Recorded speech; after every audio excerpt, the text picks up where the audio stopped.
conjunction to order. Note we have a quorum. A couple of the commission will open. Danielle, I just found out we've got commissioners have a couple comments, so you're welcome to stand at the podium or sit, whatever you'd like. Thank you. Commissioner Paisel. It's been so long since I've done a PowerPoint, I thought it was finally time. Don't you think? Absolutely. Don't you think? Absolutely. So it came to my attention last night that somebody has defaced government property without permission of the commission. But I saw this truck last night, and there was two of them. There was two of them parked, and I was too late. Adrian and I were talking, and I didn't get the picture of two of them. But I thought it was a private truck, because I thought there's no way that a government agency would do this, have an advertisement on their truck. But I thought, what a cool idea. This is so innovative, and it's got about 4 messages. Hunting and fishing and trapping pay for conservation, but then it says you can too, and it has the Parks and Wildlife and a website. And I see a lot of marketing, but I think, my gosh, if we did this on every truck, it would get our message out probably better than almost anything else we could do. But I guess I want to ask who came up with this innovative idea and who was brave enough to implement it on a state government vehicle. And congratulations. Commissioner Paisel. It's you. Oh, dang it. If I'd known it was you, I would have never done Chairman, this. J.T. Romatsky, Northwest Regional Manager. I am only brave enough to come up to the podium after that. I can't take the credit for that. You know, after WAFWA last year, maybe some of you folks saw that as well, but there was a few other state agencies. I think it was New Mexico, if I remember, but Dean Riggs and myself walked out of one of the meetings and saw one of those trucks, and we were like, man, that's cool. And so Dean took the bull by the horns, to say the least, and worked with some staff and developed this, and it's all they're doing.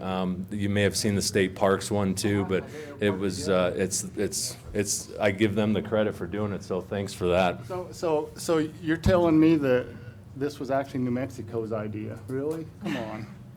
A lot of states. No, I'm not telling you that. Thanks for the clarification. But yeah, we think it's a pretty innovative thing. We just wanted to put 2 of them out there and just see what the buzz was like. You know, easy enough to pull off. If people didn't, we can peel them off if people don't like them, but they're pretty inexpensive. I think it was 150 or 180 bucks, 250 for the design work and to get them installed and get them on. So pretty simple advertising, and I think it's a very precise message that is pretty meaningful for people that don't understand what we do and they're driving down and see our vehicles. Well, it's not just the idea, but the message is just so cool. I mean, it's to the point and ask the question. I just love it. Good, thank you. It says you can too. How? Well, you can get on the website. That's why we put that up there. You can too by hunting, fishing, or trapping, in my opinion. You can get engaged in those things. Conservation is built on the fundamental basis of the North American model, and hunters and fishermen and trappers have done that for us. Obviously, it's a new era, and we're looking to new opportunities, but right now that's what we'd like to do is try and get people more engaged and recruit them into what our heritage is and what's funded this model for so long. So if we went a step further, and if, you know, I mean, let's talk about the people that don't do that, and the average person that just moved here and has never hunted and is never going to hunt and fish. And so is there a place on the website, or is there a message on the website that says you can buy a fishing license and never go fishing, but it would contribute, or you can buy a hunting license and never go hunting and it would contribute, or you can just contribute. You can just Yeah. Or you could buy a Parks Pass.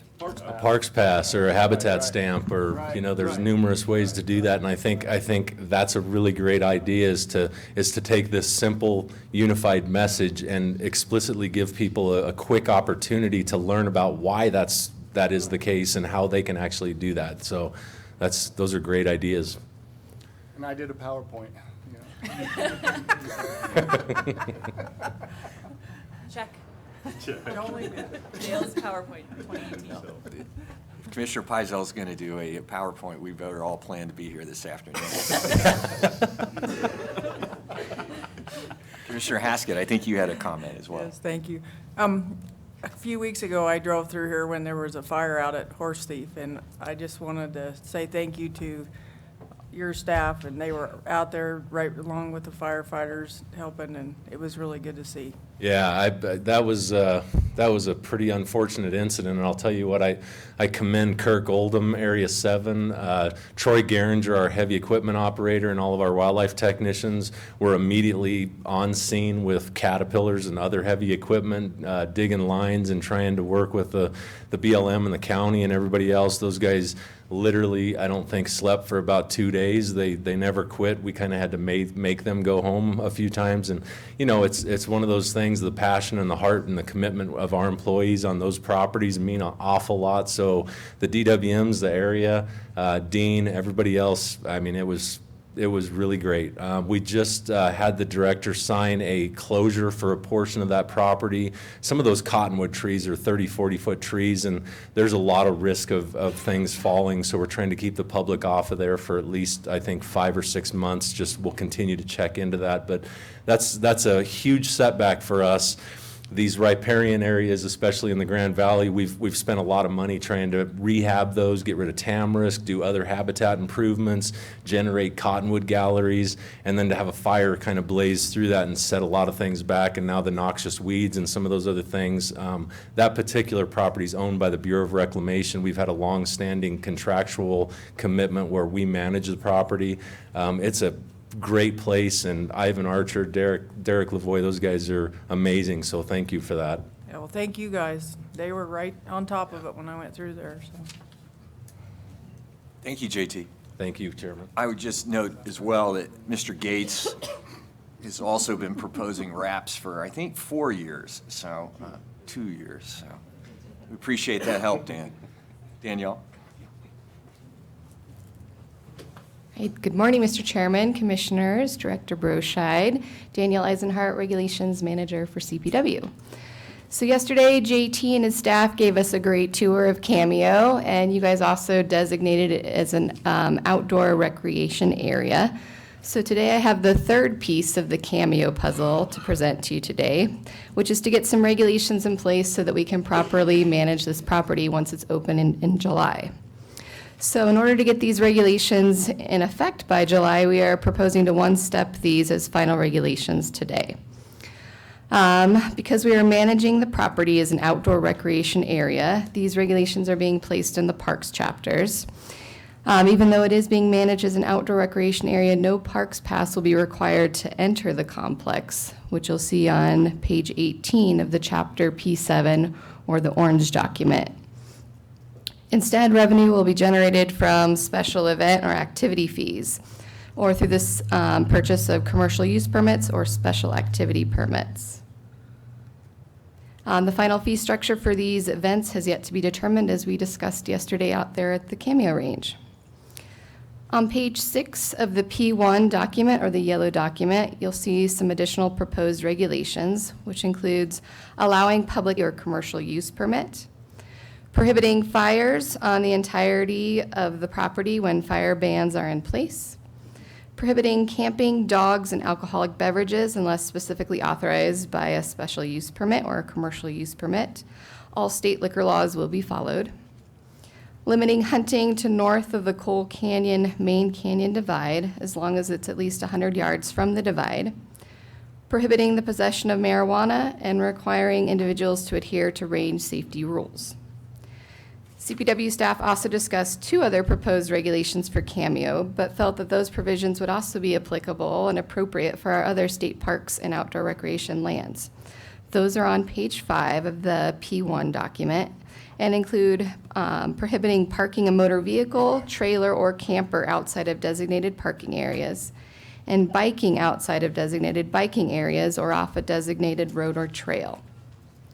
Similarly, since many of our proposed Cameo regulations reference prohibiting activities as posted, some regulatory criteria is being proposed for when parks activities can be prohibited or permitted as posted, similar to the posting criteria that we have on the wildlife side in Regulation 902D.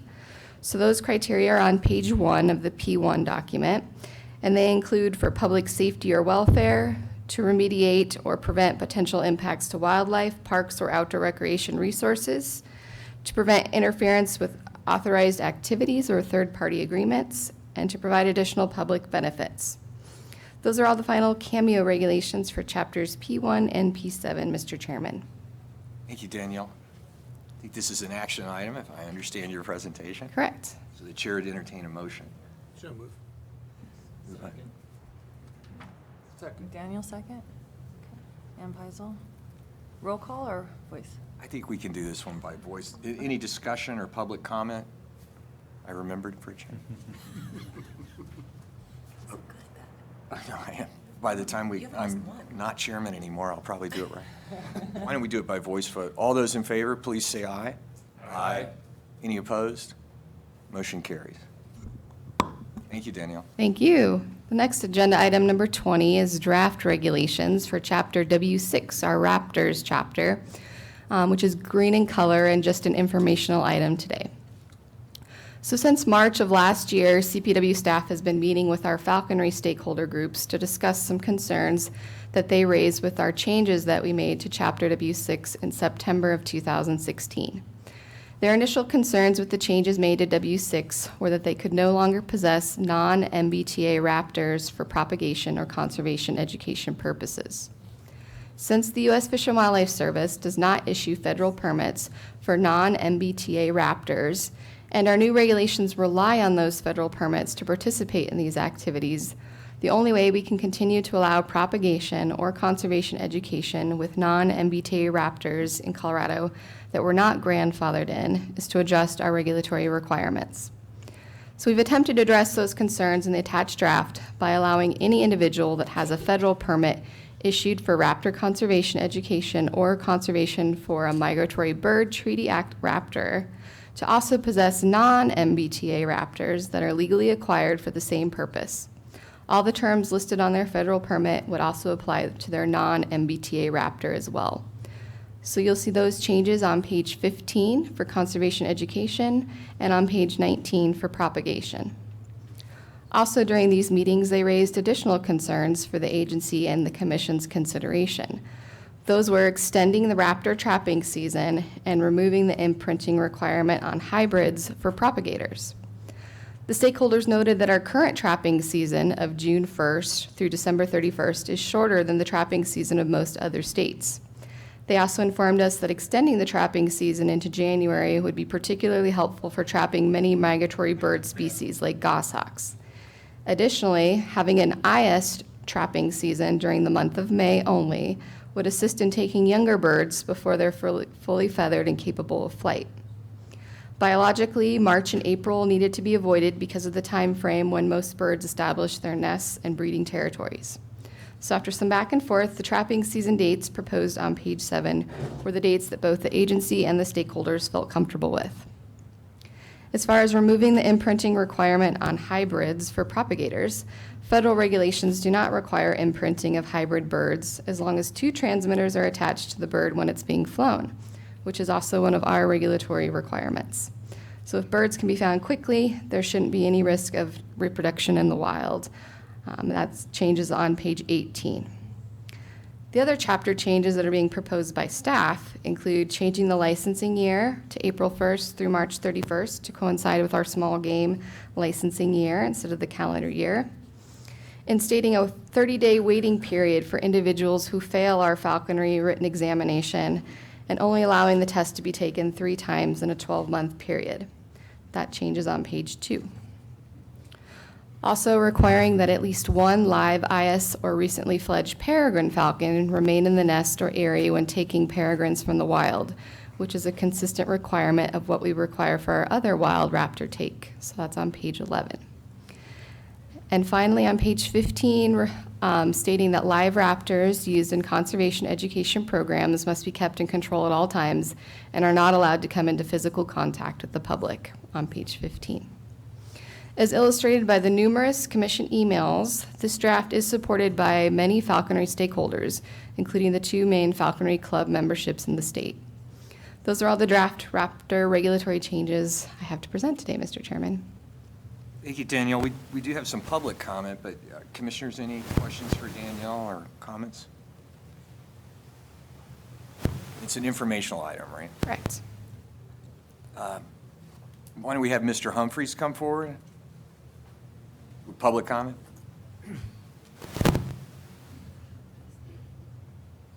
Welcome, Mr. Humphreys. Thank you very much. I'd like to thank the Commission, CPW, Danielle, right? Correct. Thank you, for the work that you've done with regard to these changes. My name is Kevin Humphreys. I represent as the Western Regional Director for the Colorado Hawking Club. We support these changes. We thank the division for working with us and talking to us, the interactions that we've had with regard to these. The changes that affect falconry are supported by science, and we support what has been done. Main reason that I'm here is if the commission had any questions, further questions that needed to be addressed that I could possibly answer, or if there was any public comments that needed rebuttal, I'm here to address those. Commissioners, any questions or comments for Mr. Humphrey? Commissioner Zip? This could be for Danielle or Mr. Humphreys, but just curious as far as the numbers of active, falconers and how many people are getting licenses. Do we have any of those numbers available? Unfortunately, I don't know the exact number of falconry licenses that we give out. I know for the non-MBTA, we're only talking about 5 non-MBTA Raptors that we currently have out there, but I can definitely make a call and get you that information. Just wanted to get a general feel. How many members do you have in your organization? That, I don't have the exact number, but we have in excess of 100 members. Not all of them are practicing falconers. On the Western Slope, we have approximately 15. There's not a lot of us. Thank you. Well, thank you, Mr. Humphreys, for coming. We always appreciate the public coming, and it's also nice to have the public praising staff when they do a good job, so we appreciate it. They've done an excellent job, and we support their actions. Thank you. Thank you for coming. Yes. Thank you, Danielle. Go ahead. Thank you. The next agenda item, number 21, is just an informational follow-up on a citizen petition that you heard in January about creating a new wildlife educator's license. So after that commission meeting in January, we'll do our outreach meeting on February 28th so that interested parties could share their interests and issues related to the possession of regulated wildlife for educational purposes, as well as brainstorm some possible criteria for a new wildlife education license.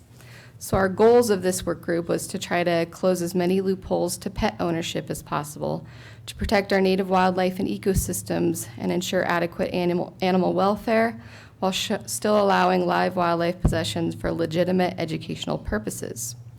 So a diverse group of individuals were invited to this meeting, including the recent petitioners, those who testified during the January commission meeting, 2 individuals from CDA, staff from the USDA and Colorado Department of Public Health and Environment, a wildlife rehabber, as well as educators from 2 currently non-AZA accredited facilities. So we have our next meeting with this stakeholder group on May 15th, where we'll start discussing the different alternatives and potential regulatory language. The hope is to share these proposals with the commission in the near future. Due to scheduling conflicts, we were unable to meet with this group again prior to this meeting. So that was just the update I wanted to share. Mr. Chairman, I'm happy to address any questions about this process. Commissioners, questions for Danielle? Mr. Zip? Just a comment that I commend staff for, setting these up, and I know it takes a lot of time and energy, but I think, moving forward in the long run, I think hopefully it'll result in an outcome that, works for the educators and does the things, also protects our wildlife, and so I just wanted to commend staff and look forward to seeing how that progresses. Thank you, Commissioner Zip. Any other questions? Next item then, please, Daniel. All right, my last item for you, agenda item number 22, which is our 2020 and through 2024 big game season structure. So I also have a PowerPoint, Commissioner Peisel. Maybe we should let him press the button. All right. So CPW's current big game season structure is set to expire at the end of 2019. And so this presentation with the accompanying memo is meant to provide some background and context related to season structure for the commission and to kick off our upcoming planning processes for the next season structure, which will cover the time period of 2020 through 2024. So big game management in Colorado was built on several large planning processes, all of which are approved by you, the commission. The first being our herd management plans, which establish our long-term objectives for big game species in specific geographic areas, or our data analysis units. And this is done through a public process and uses the best scientific information on populations and habitat conditions. Then we also make our annual license recommendations that are set for big game via regulation based on these herd management objectives, which is what the commission approved yesterday.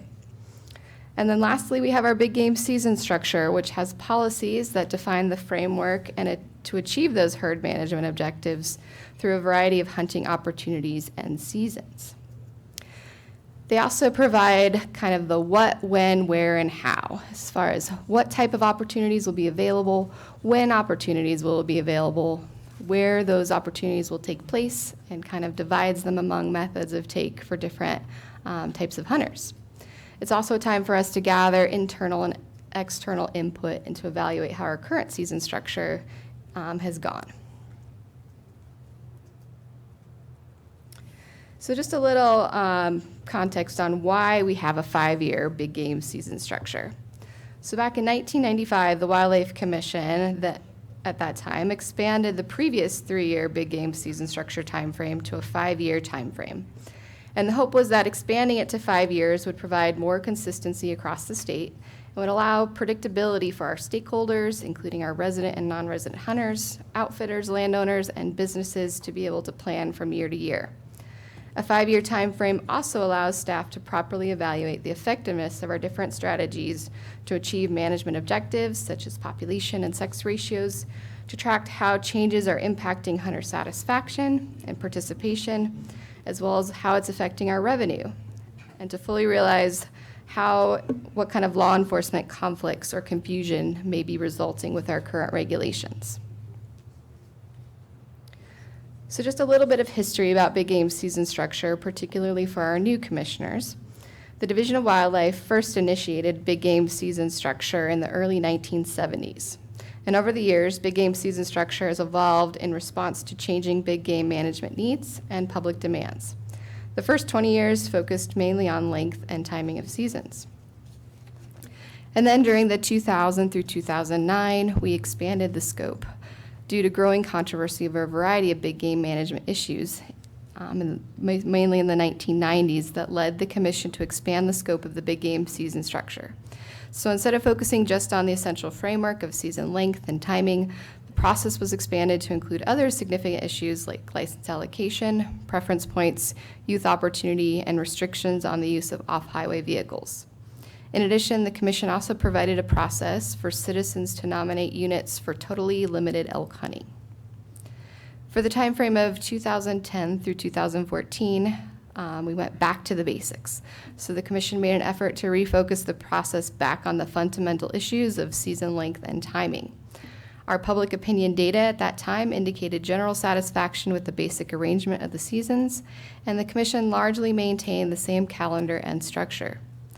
The process did not address the breadth of other big game management issues considered in prior cycles.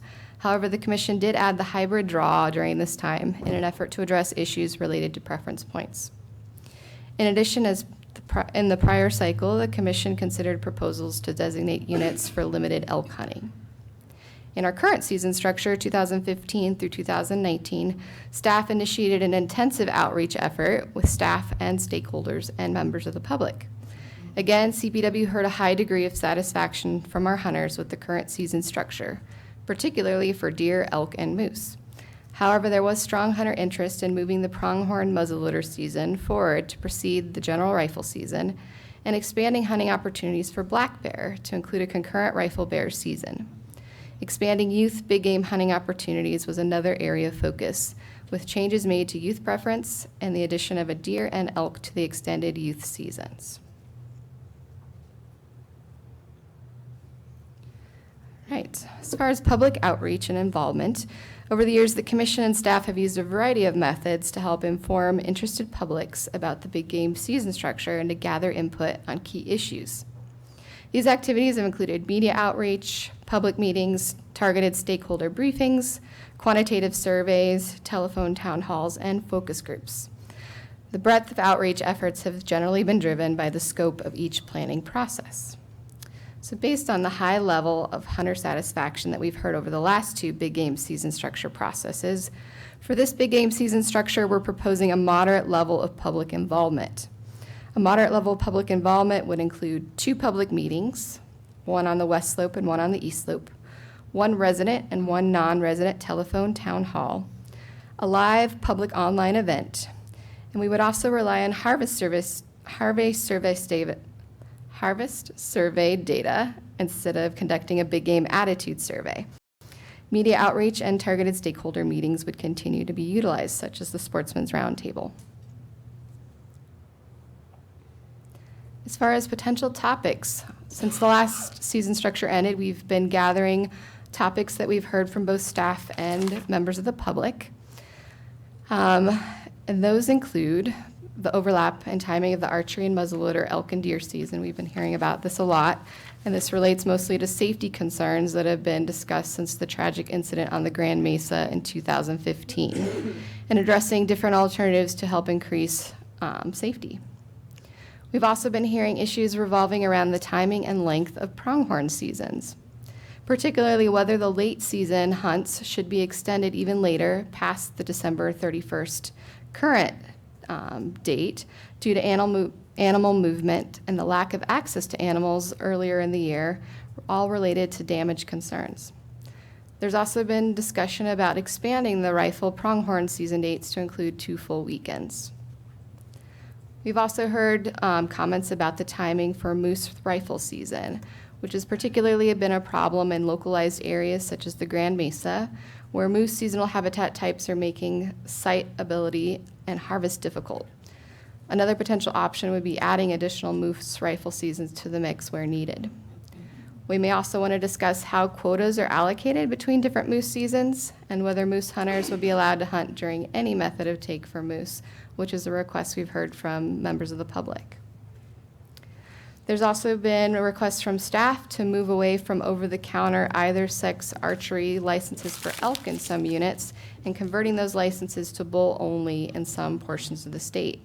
And this is in response to perceptions of hunter crowding, fairness issues, and allocating licenses to different methods of take, and controlling cow harvest from either-sex licenses, particularly in DAUs like E16, where we're under or near objective, and we're down to 10 cow licenses to these hunt codes. We'd also like to continue to explore options to increase youth hunting opportunities and participation. Staff is proposing to avoid topics such as license allocation, preference points, bighorn sheep, mountain goat, and lion hunting for this 5-year period. We are proposing to avoid these topics based on the moderate level of proposed public engagement, the upcoming statewide mountain lion management plan, and the new pay-after-you-draw regulations that have recently been approved. Bighorn sheep and mountain goat hunting have also not traditionally been handled during the big game season structure process. Limited elk units could continue to be handled through a citizen-initiated proposal process, as has taken place the last 3 season structures. CPW staff is seeking input today from the commission on this list of topics, which will ultimately be included for public discussion and final consideration. And lastly, this last slide has a timeline which provides a context for our season structure process. So over the coming months, CPW staff will be consulting with the commission to establish the parameters for the next season structure, as well as update you on the public outreach efforts. So below is the proposed timeline with the target goal of a commission-approved 2020 through 2024 big game season structure policy by July of 2019. CPW staff is currently working on forming our own internal committee with representation from the different regions and branches within the agency. As far as our timeline, the first commission presentation is occurring now in May. Our hope is to finalize our topic list with you either in August or September of this year, and also update the Sportsman's Roundtable during the same time frame. Our public meetings, telephone town halls, and online event would be held in January and February of 2019 to avoid the majority of the hunting seasons. We would then share the feedback from those meetings with the commission in March of next year. A draft plan or guiding documents for initial commission approval would be in June, with a final approved plan in July. The latest date that a new plan could be approved would be in September of 2019, so we've had it in a few months just in case we need it. Hopefully this timeline sounds appropriate and achievable. So that concludes my presentation, but I welcome any questions or feedback that the commission has for staff at this point. Thank you, Danielle. Commissioner Bray? Thank you. Yeah, Danielle, good list. I would like to add, I think generally I've been through 5 or 6 of these season structure discussions, and I think the last couple of times we're beginning to kind of get it right. But I don't sense any huge discontent with the basics, what we got going right now. But I would like to explore and put out there for discussion, not necessarily starting every season on a Saturday. For example, maybe we could have it, for example, right now, our bear seasons start on September 2nd, regardless of what day of the week that may be, and run for 30 days or whatever. I would like to explore that same option on these seasons. For example, I would like to explore starting archery on September 1st, for example.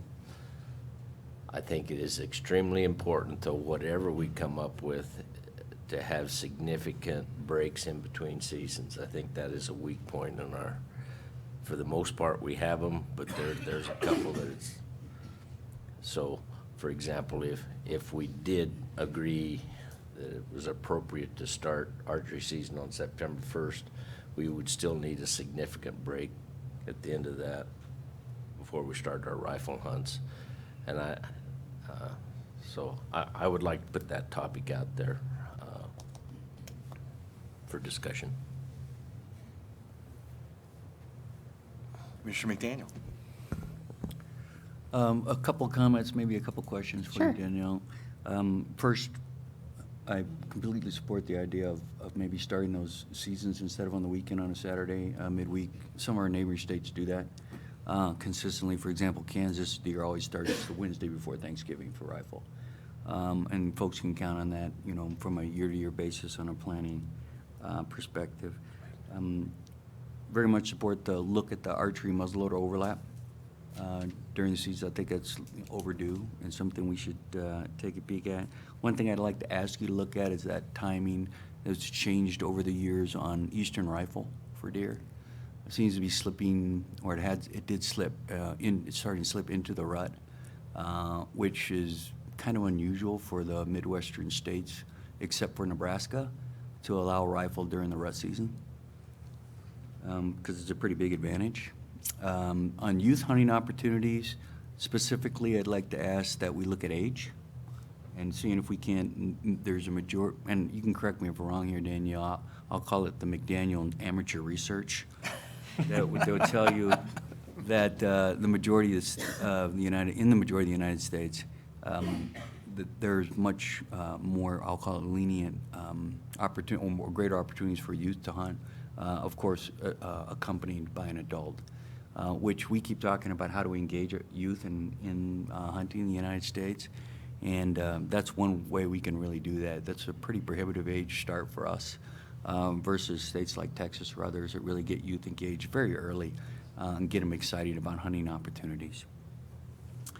And then finally, I'd like to add my support to about the breaks between seasons. I think that's critical, both, you know, really for the, obviously for the in-herd management, give the division, give the agency a little breathing room between seasons, kind of assess how that last season ended, get the officers ready to go for the next season.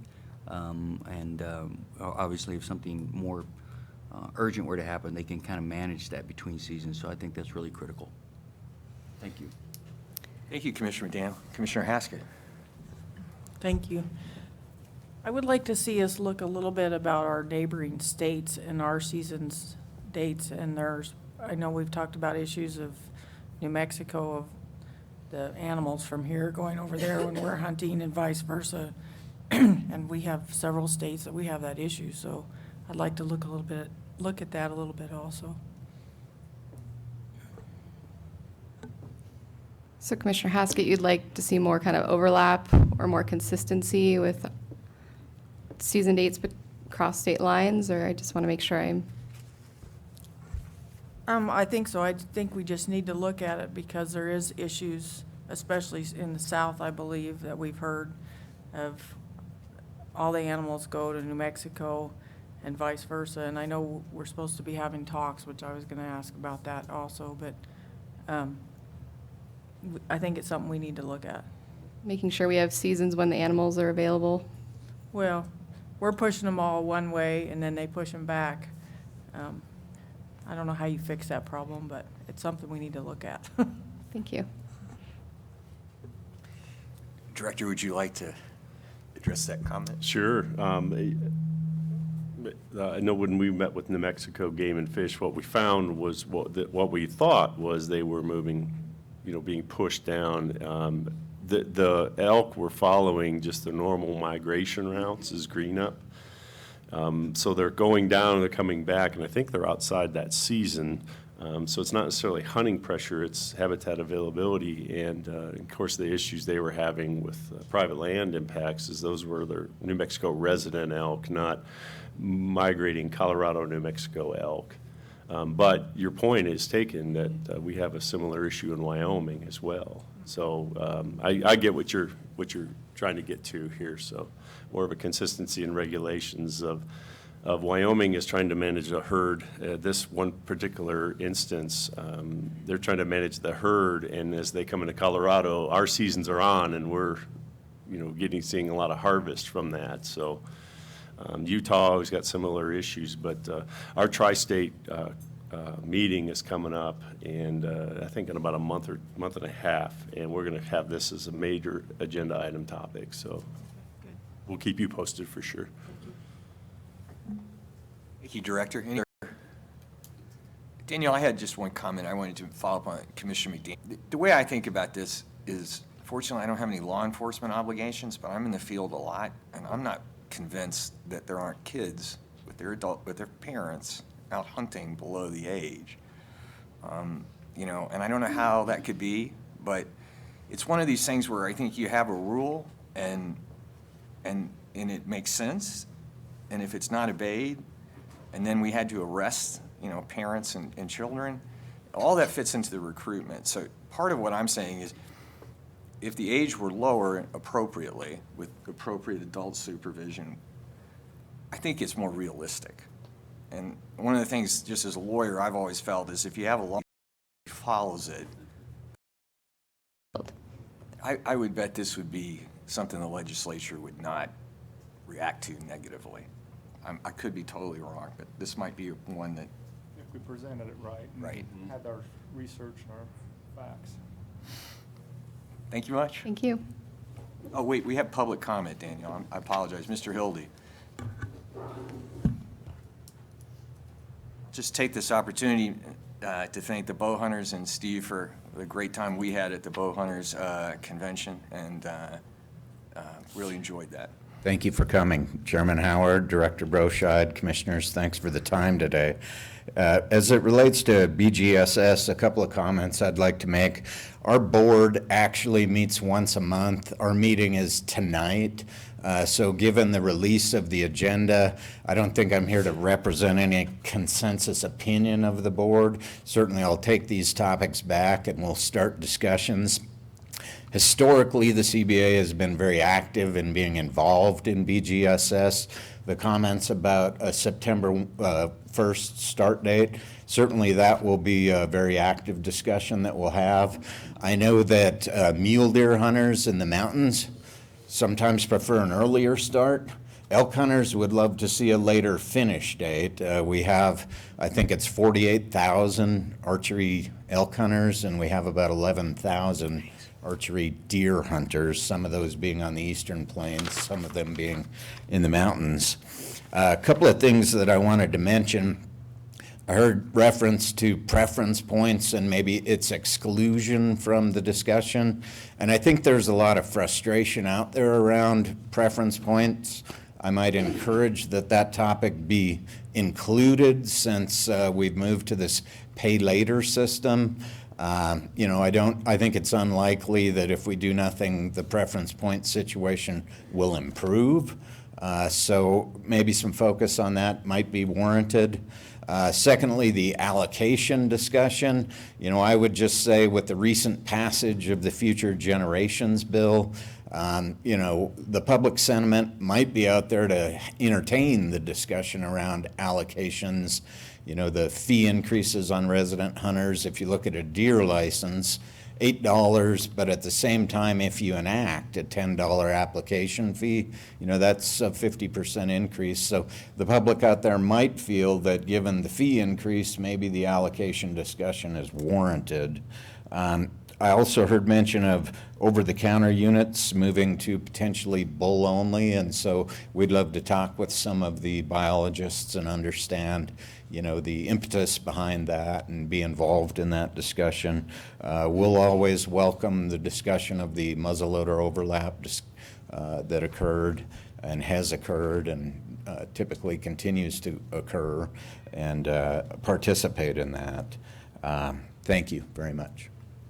Questions or comments for Mr. Hildy? Steve, I just want to, we're working, I hear you on the preference points and some of the other controversial things. One of the thoughts, and I'd be interested in yours, is, you know, we're going to have a forum, it's going to be on hunting. Yep. It's designed, these forums, or at least what I'm trying to do with staff, is design them in a way where we get some of the tension, the emotion, that we're going to vote on license allocations or preference points, any of that, because that sends everybody in the audience and even commissioners into their respective corners. And so one of the things I wanted to think about is on some of these topics, instead of putting them into the big game process here, put them into the forum. Sure. And that takes some of the heat out. We're able to have a more open discussion. Would that be addressing what you're talking about as well? I think it'd be a great idea. People just want to participate in that discussion, and a recommendation that I might have is, you know, we always seem to focus on the process. Should we do point banking? Should we do a hybrid draw? You know, I ultimately, and this is personal opinion, I think if you looked at some other things, like how do you encourage people to spend their points?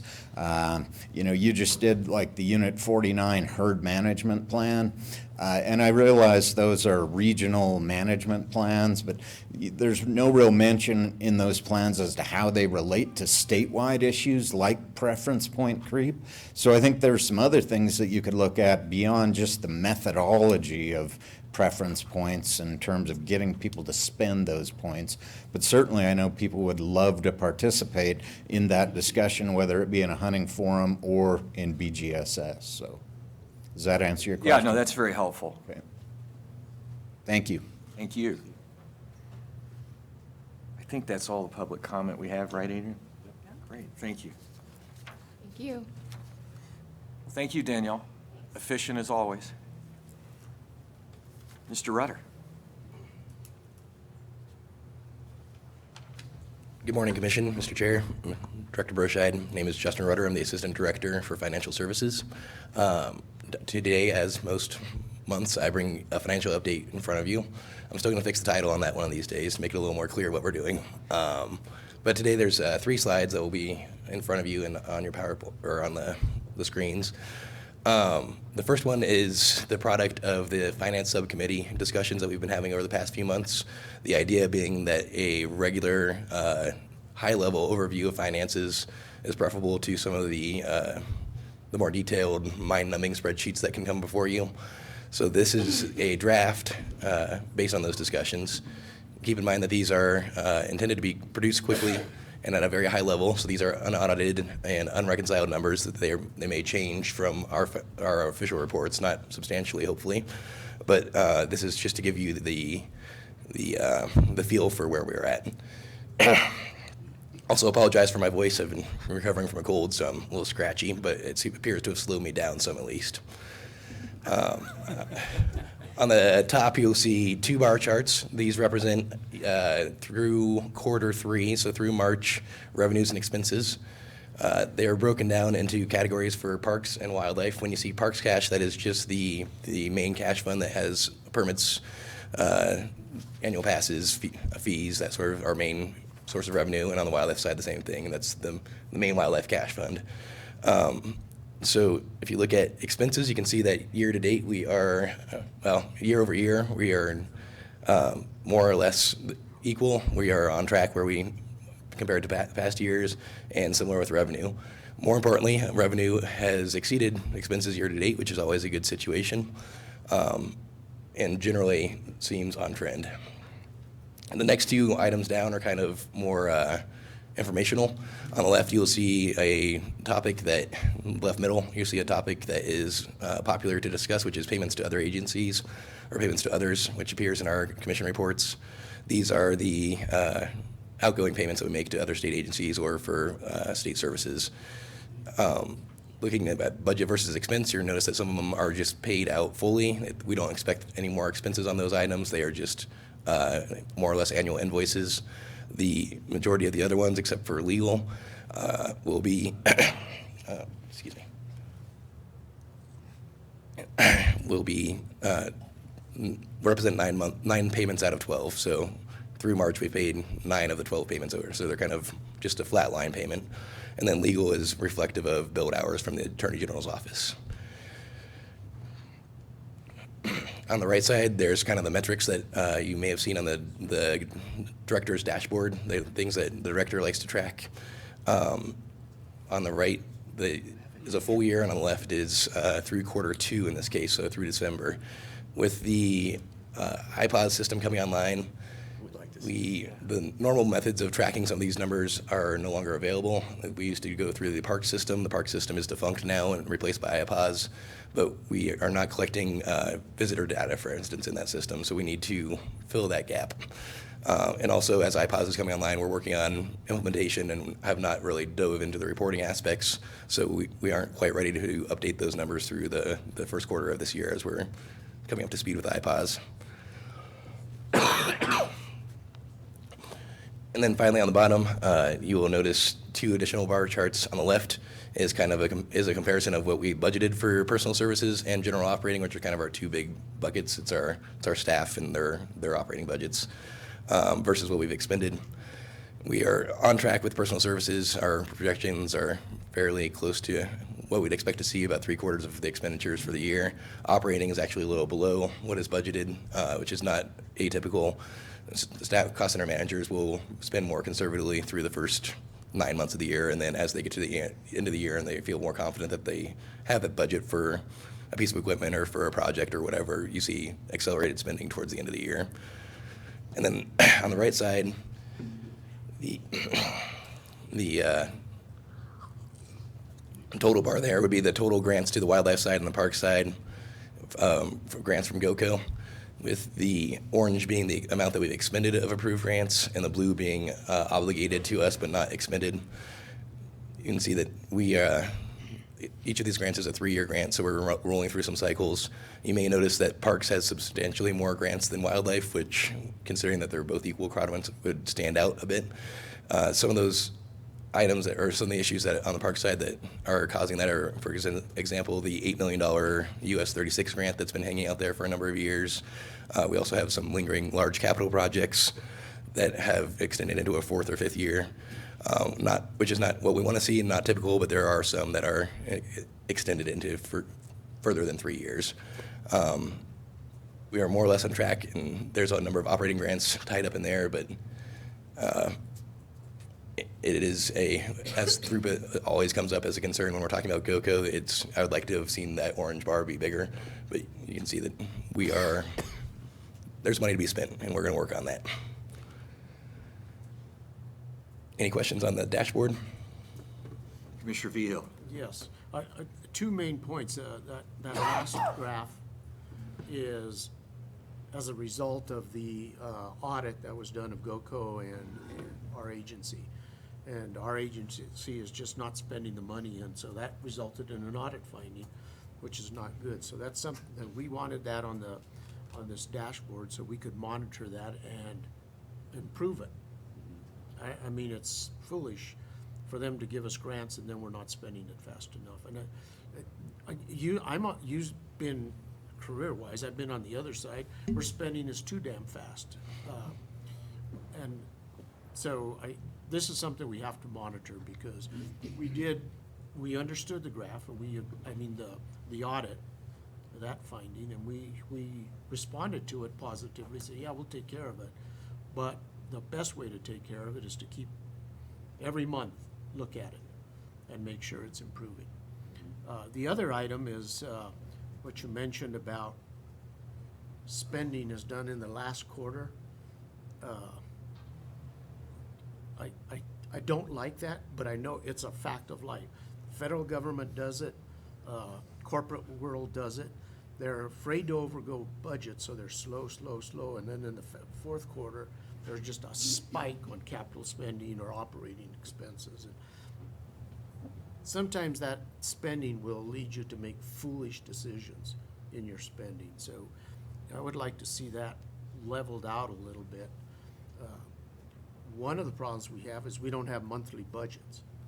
If you had monthly budgets some way, you'd know where you stand every month on your spending so that you could even that out. And I realize there's some seasonality, but always in the fourth quarter it happens, and it's just it's an age-old problem, but it's not it's just not right. We should try to level them out so we don't do things at the end. And I was an auditor in the corporate world, and that used to just get to me because spending shot through the roof, and some of it was it was spend it or lose it kind of situation. And it does result in some foolish spending. All the new pickups get bought in the last quarter, as an example, or something like that. But this is a draft of the dashboard, so we appreciate some comments if this is telling us what we'd like to see every month. Commissioners that aren't on the Finance Committee, how do you feel about the dashboard? Things missing, things you'd like to add, or things you don't like? It gives you a quick overview that's simple. I mean, before we had nothing. Commissioner Peisel's comment. Commissioner Haskett. I like it. Great. Well done there, Justin. Yeah. Thank you very much. Justin, can I just follow on that point? Does that, when we say we spike at the end of the year, is that also true on capital projects, or is it just expenses? Just on the operating expense. Operating budgets are an annual allocation, so to the use it or lose it comment, it's how it's often perceived. The cash stays with us, so we don't lose the cash, but the spending and budget would expire at the end of the year. As Commissioner Vehil mentioned, it's kind of an age-old problem, and one I've struggled with. I'd love to find a way to incentivize staff to kind of carry budgets over, but that gets complicated by our legal spending authority issues. To the extent that we do incentivize staff and they don't spend at the end of the year and they carry it over and either save up for a project or manage flatter, I can't manage the legal spending authority to keep up with that. So I can ask people, please not to, but it's an issue I'm struggling with. Does it create capacity issues because you're trying to force everything through at the end, and so projects, it's hard, you can't get them done, or is that not an issue? Less of an issue. I think the purchasing office gets really busy at the end of the year at times when we see larger equipment purchases on POs, or people are trying to get finalized purchases prior to June 30th. So there is the pressure that builds up at year end, but I don't think it's insurmountable. Okay. Thank you very much. And then I have two more slides on the same topic, or not. Both slides are on the same topic, but it's different from the dashboard. The first is a history of revenue and expenditures of habitat stamp funds. At the top of the sheet, you will see white numbers, which are actuals, and the bottom in the gray, those are estimates or projections.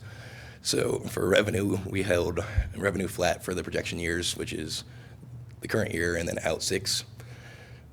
On the expenditure side, you will notice a large jump in expenditures for 18. That's not necessarily a projection, but there are approximately $10 million worth of outstanding RFP projects that could be expended from the Habitat Stamp Fund. So that $10 million represents the clearing of all of the currently approved projects. The 0 in fiscal year 18-19 for expenditures is reflective of the pause where we did not approve new projects. And then the $11 million a year that you see that you see continuing there is what it would take for us to be able to spend, thank you, for us to be able to expend the balance fully within 5 years.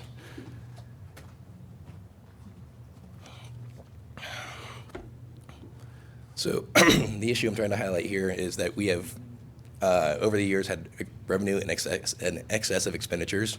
We have built up a balance. The pause has exacerbated that problem, and we are earning more habitat stamp revenue than we've ever requested expending authority from the legislature for. So at the end of the pause, essentially, we will have $20 million of habitat stamp banked, which I don't think is the commission's intent or our intent with that money. This next sheet takes a little bit of explanation. At the top, you'll see 3 numbers or 3 lines. Those represent the GOCO board grants for the RFP process. 3 different years. Each has 3 years worth of spending authority. And then on the bottom is the Habitat Stamp approved appropriations from the legislature. And again, 3 different years of requests, 3 years of spending authority on each. If you go to the far right where they have the uncommitted balance, you'll notice approximately $22 million between the 2 sources that we have spending authority for. If you look at the number of projects we have about $20 million worth of projects. So we currently have enough spending authority to complete all approved projects. However, the first line of each of those groups will be expiring here in 2 months. So the $2.7 million worth of GOCO grants and the $1.4 million worth of Habitat Stamp spending authority will be expiring, at which point we will have less spending authority than we have. And there's a caveat that I'm going to have to get to, but we will have less spending authority than we have projects, which is a problem. But if we look at the numbers on the Habitat Stamp spending authority, you'll notice that we went from 5.5 down to 4.5 in the years. That is reflective of the $1 million that was intended to go to O&M that we have not been able to find a home for. But we never changed our request to the legislature, so that we actually have $2 million worth of restricted Habitat Stamp Fund spending authority that is not reflected in the balance there, because in my view it's restricted by the commission.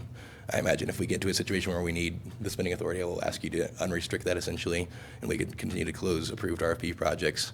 But if we go back to the previous slide and look at what we've actually expended year to year, we do not typically expend a lot of money.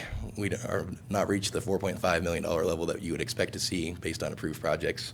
So my concern is that we will not be able to close projects quick enough, and we will get to a situation where we have more approved projects than we have spending authority. So 2 messages there. We have too much money, and we don't spend it fast enough, I guess.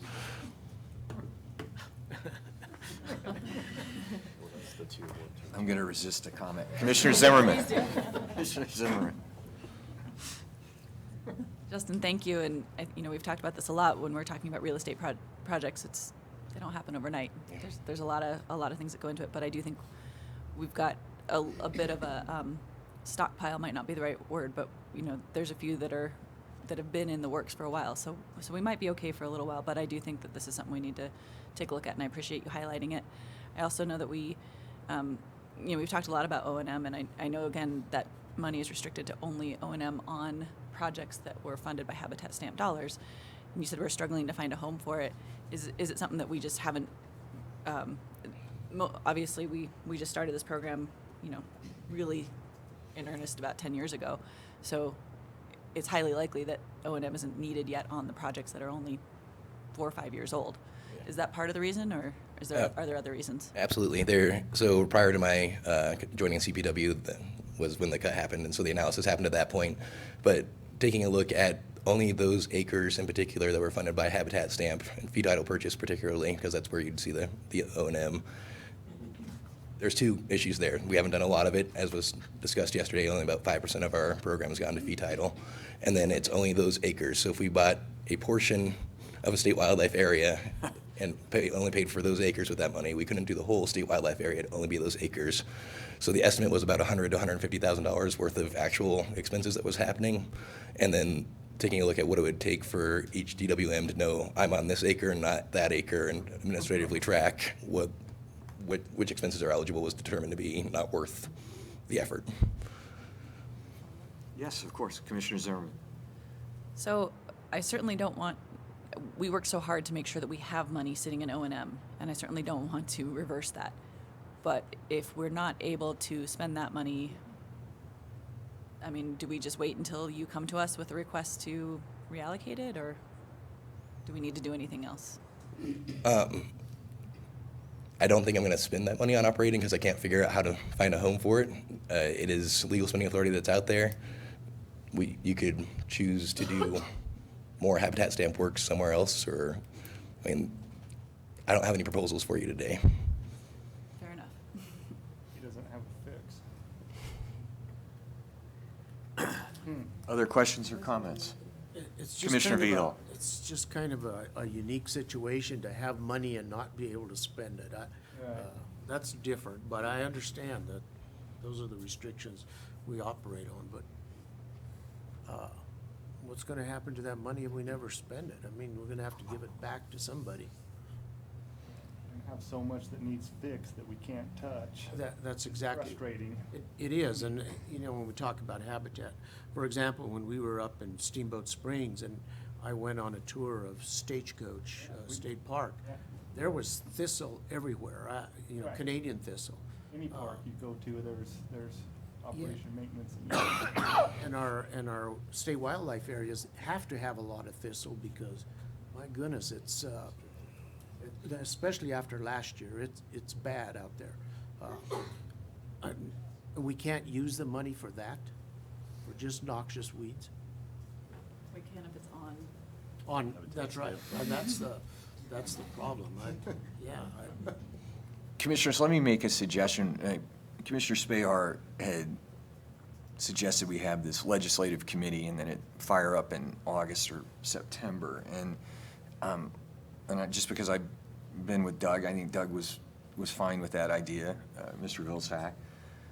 I think one thing we might want to think about, and the DNR and the legislature may not want to act on it, but I don't see why we couldn't, as part of that committee, try and look at some of these buckets. That's how I think about it, these restricted buckets. And think about them carefully and thoughtfully in that committee, and perhaps have some recommendations on things like this. I don't think we can change any of the big buckets, but if there are these little barriers, that might be something that the committee could then, present to DNR as these are things that would really help us. So I don't know if other commissioners feel that has some value, but. Yeah, I agree. I mean, it seems like it's a frustrating situation, and I think DNR, if it was logical and presented in a proper manner, they would support it if it helped us. It's a little bit silly restriction. And I think there's several of these, right? There's not just this one. Right. So, Right. so I will take that as a to-do for the chair for later in the summer. Great. What's next, Justin? That's it for me. Well, thank you very much. Thank you. Justin, this is really good. This is some of the best financial stuff I like we've it. had in a long, long time. Thank you. At least 6 years that I've been here. I'll try to make it better next month. Thank you, Justin. Next up is the Habitat Partnership Program Update and Plan Reviews. Mr. Tucker. Welcome, Pat. I've seen a version of this presentation, and it was really good. GoCo was wowed by this presentation. Hopefully won't do a worse job today. So thank you, Mr. Chairman, Commissioners, Director Broscheid. We had an opportunity to give an update on the Habitat Partnership Program to the GoCo Wildlife Subcommittee, and it was because of that the invitation was made to come to the commission and provide the same update. We haven't been here. I was trying to find out, the last time we were here was in Glenwood Springs, and probably 7, 8 years ago, I believe, something like that. And so it's been a while. We pretty much operate that way. We are under the radar screen, working locally to do good things, and you get a report each year from us and everything. And so it is a privilege to be able to come here and talk to you about what we think is one of the most successful programs that our agency has had for nearly 30 years. Helping private landowners, helping wildlife, helping public agencies with some issues, helping CPW, helping sportsmen. We've got a lot to be proud of, and you have a lot to be proud of the folks that are working for you in the program. Just for the history part of things, in 2006, HPP moved from the terrestrial side of the agency to the field operations side of the agency. Prior to that in the game damage section had been in the terrestrial. In January 2006, HPP went to Northwest region, the game damage program went to the Southwest region. And so that's kind of where we are right now. It's a little unique to have a statewide program managed out of a region, but that's okay.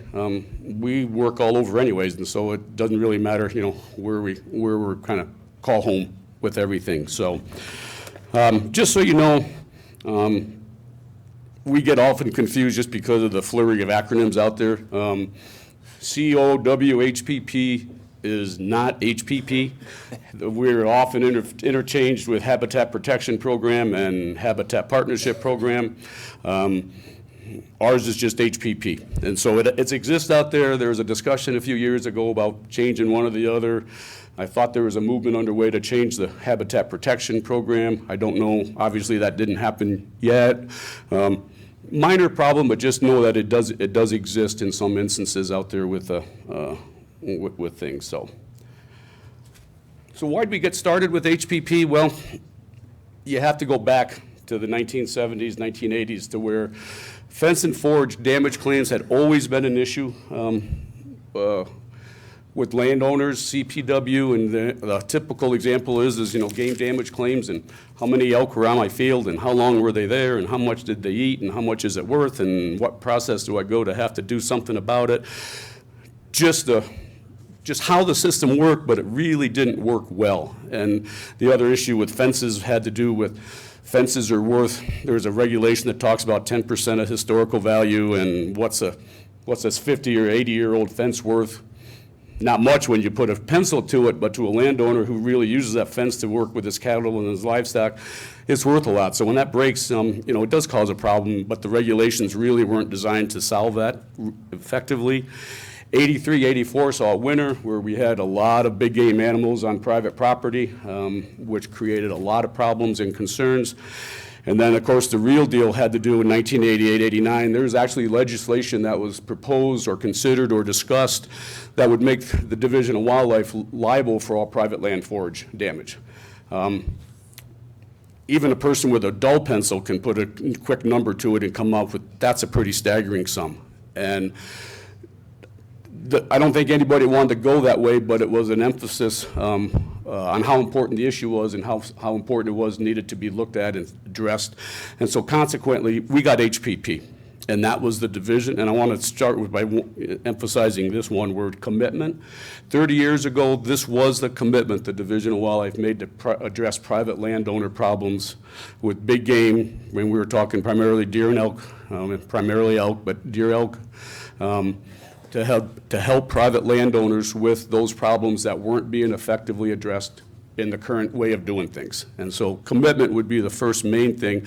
We are very mindful of that commitment, and all of our policies that we try to do in projects, that is one of the first things that come into play is where's that private landowner come into play with these sorts of HPP issues. This is the statute that exists right now in state law. This was the 2002 revision. It was expanded in 2002. Originally, there was just dealing with those fence and forage issues. In 2002, it got broadened to reduce wildlife conflicts. There's a fence and forage. And then they also added the game management objectives part. And so those two are the purposes of HPP. But again, we don't lose sight of what that first conflict part of that is for our private landowners. We've also gone through a process lately that talks about, well, this wildlife conflict is pretty broad. HPP remains focused on deer, elk, pronghorn, and moose. That's the original intent of the program. That's where the landowner expectations come from. That's where the funding comes from, that you'll see in a minute. And that's where our support from the landowners, agricultural folks, and political arena comes from with the program. And so when we talk about what HPP is involved with, whether it's a conflict resolution project or whether it's a game management project, it's one of those four species or both that are the target or the reason for why HPP would be participating in those. So we operate pretty much statewide, and this map will show you exactly where our local committees are. There's 19 local committees. I always get asked, well, how come there isn't one out here in Grand Junction? And the reason is that back when the Division of Wildlife, the agricultural organizations, the Department of Agriculture, and CSU all got together to try to figure out where are our problems and what do we need to do and stuff. They determined literally in the 1980s that this area right here, that just didn't have the level of agricultural use and the level of conflicts that existed to warrant the creation of the program or the creation of a committee in this area. And so that's why you see the hole there. That's why you also see the Eastern Plains. Initially, there was an antelope conflict resolution programmed in southeast Colorado. That went away not too many years after it got started, and I'm not familiar with why and stuff. You'll also notice the Republican Rivers one.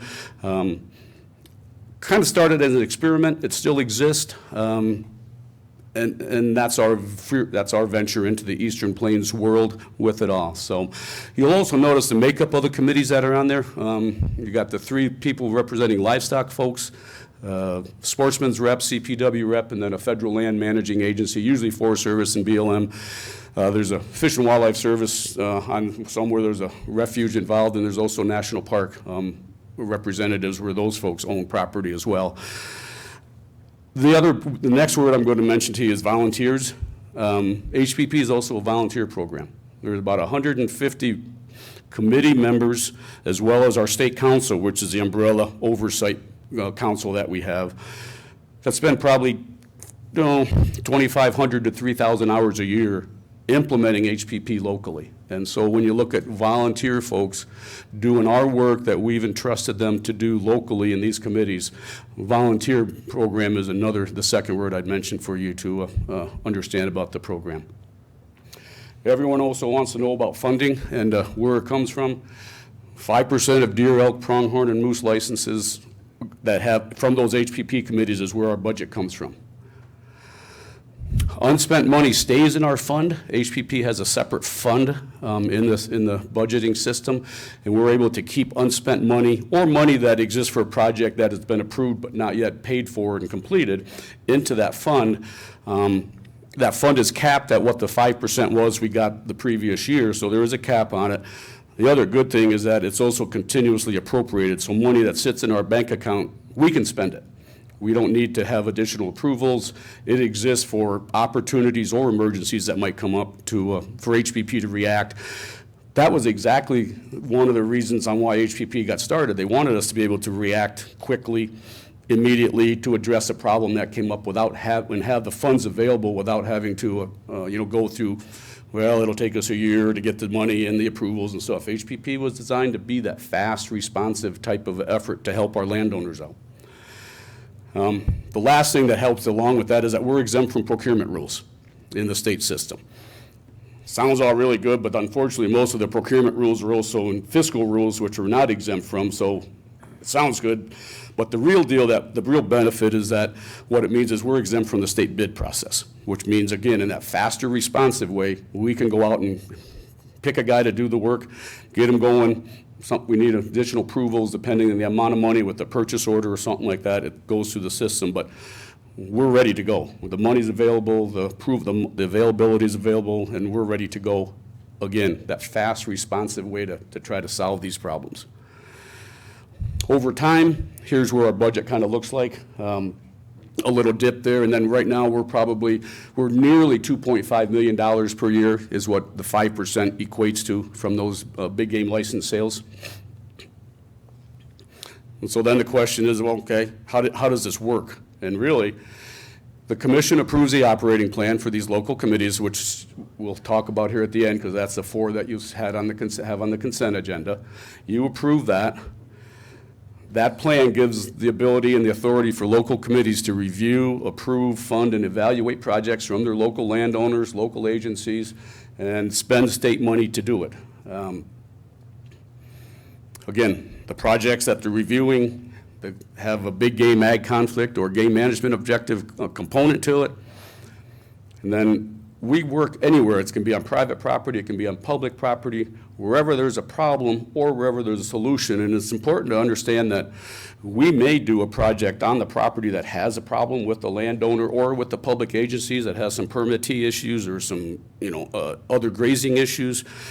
Or we may do it on an adjoining piece of property to try to draw elk onto that property there where they're more tolerated or more accessible to hunters while trying to deal with the problem that exists X number of miles down the road. And so we try to be flexible because not everything fits into a neat question or a neat box. And then, of course, the last thing that we're really known for and why it's no doubt that is the reason for the name is partnerships. We leverage probably depending on the year, probably between 3 to 7 times our money into other people's monies. And it's a big part of our program, and that's why we're able to be so successful is because people come to the table with lots of time, their money, their labor, their materials, their equipment. And so you put everything together, and we leverage quite a bit of money over and above whatever the HPP money is for that particular project. And when you look at who we end up partnering with, the cavalier comment is we're not fussy. We like partnerships. They're the key to us to get more things done than anybody's going to be able to by themselves. NRCS, private landowners, state land board, we work with a lot of different folks. And on the annual report that you get, you'll notice that one of the reports is a cooperator report, and that's where we actually list. And typically, there's somewhere between, say, 25 and 35 separate cooperators that we work with over a year throughout those areas that are doing HPP projects. And so it's quite extensive. Some of it is hard money, like I said, some of it is in-kind labor. But it all counts and it all allows us to get our work done. And so when you talk about, okay, so what are you doing? We do lots of different things, and that's why those plans you saw have a whole list of types of projects, because there's not one solution to fit every type of a problem. And so committees have the flexibility to try to figure out locally what's going to work for them. A couple comments that you'll see that from the pictures in here is we like prescribed burning.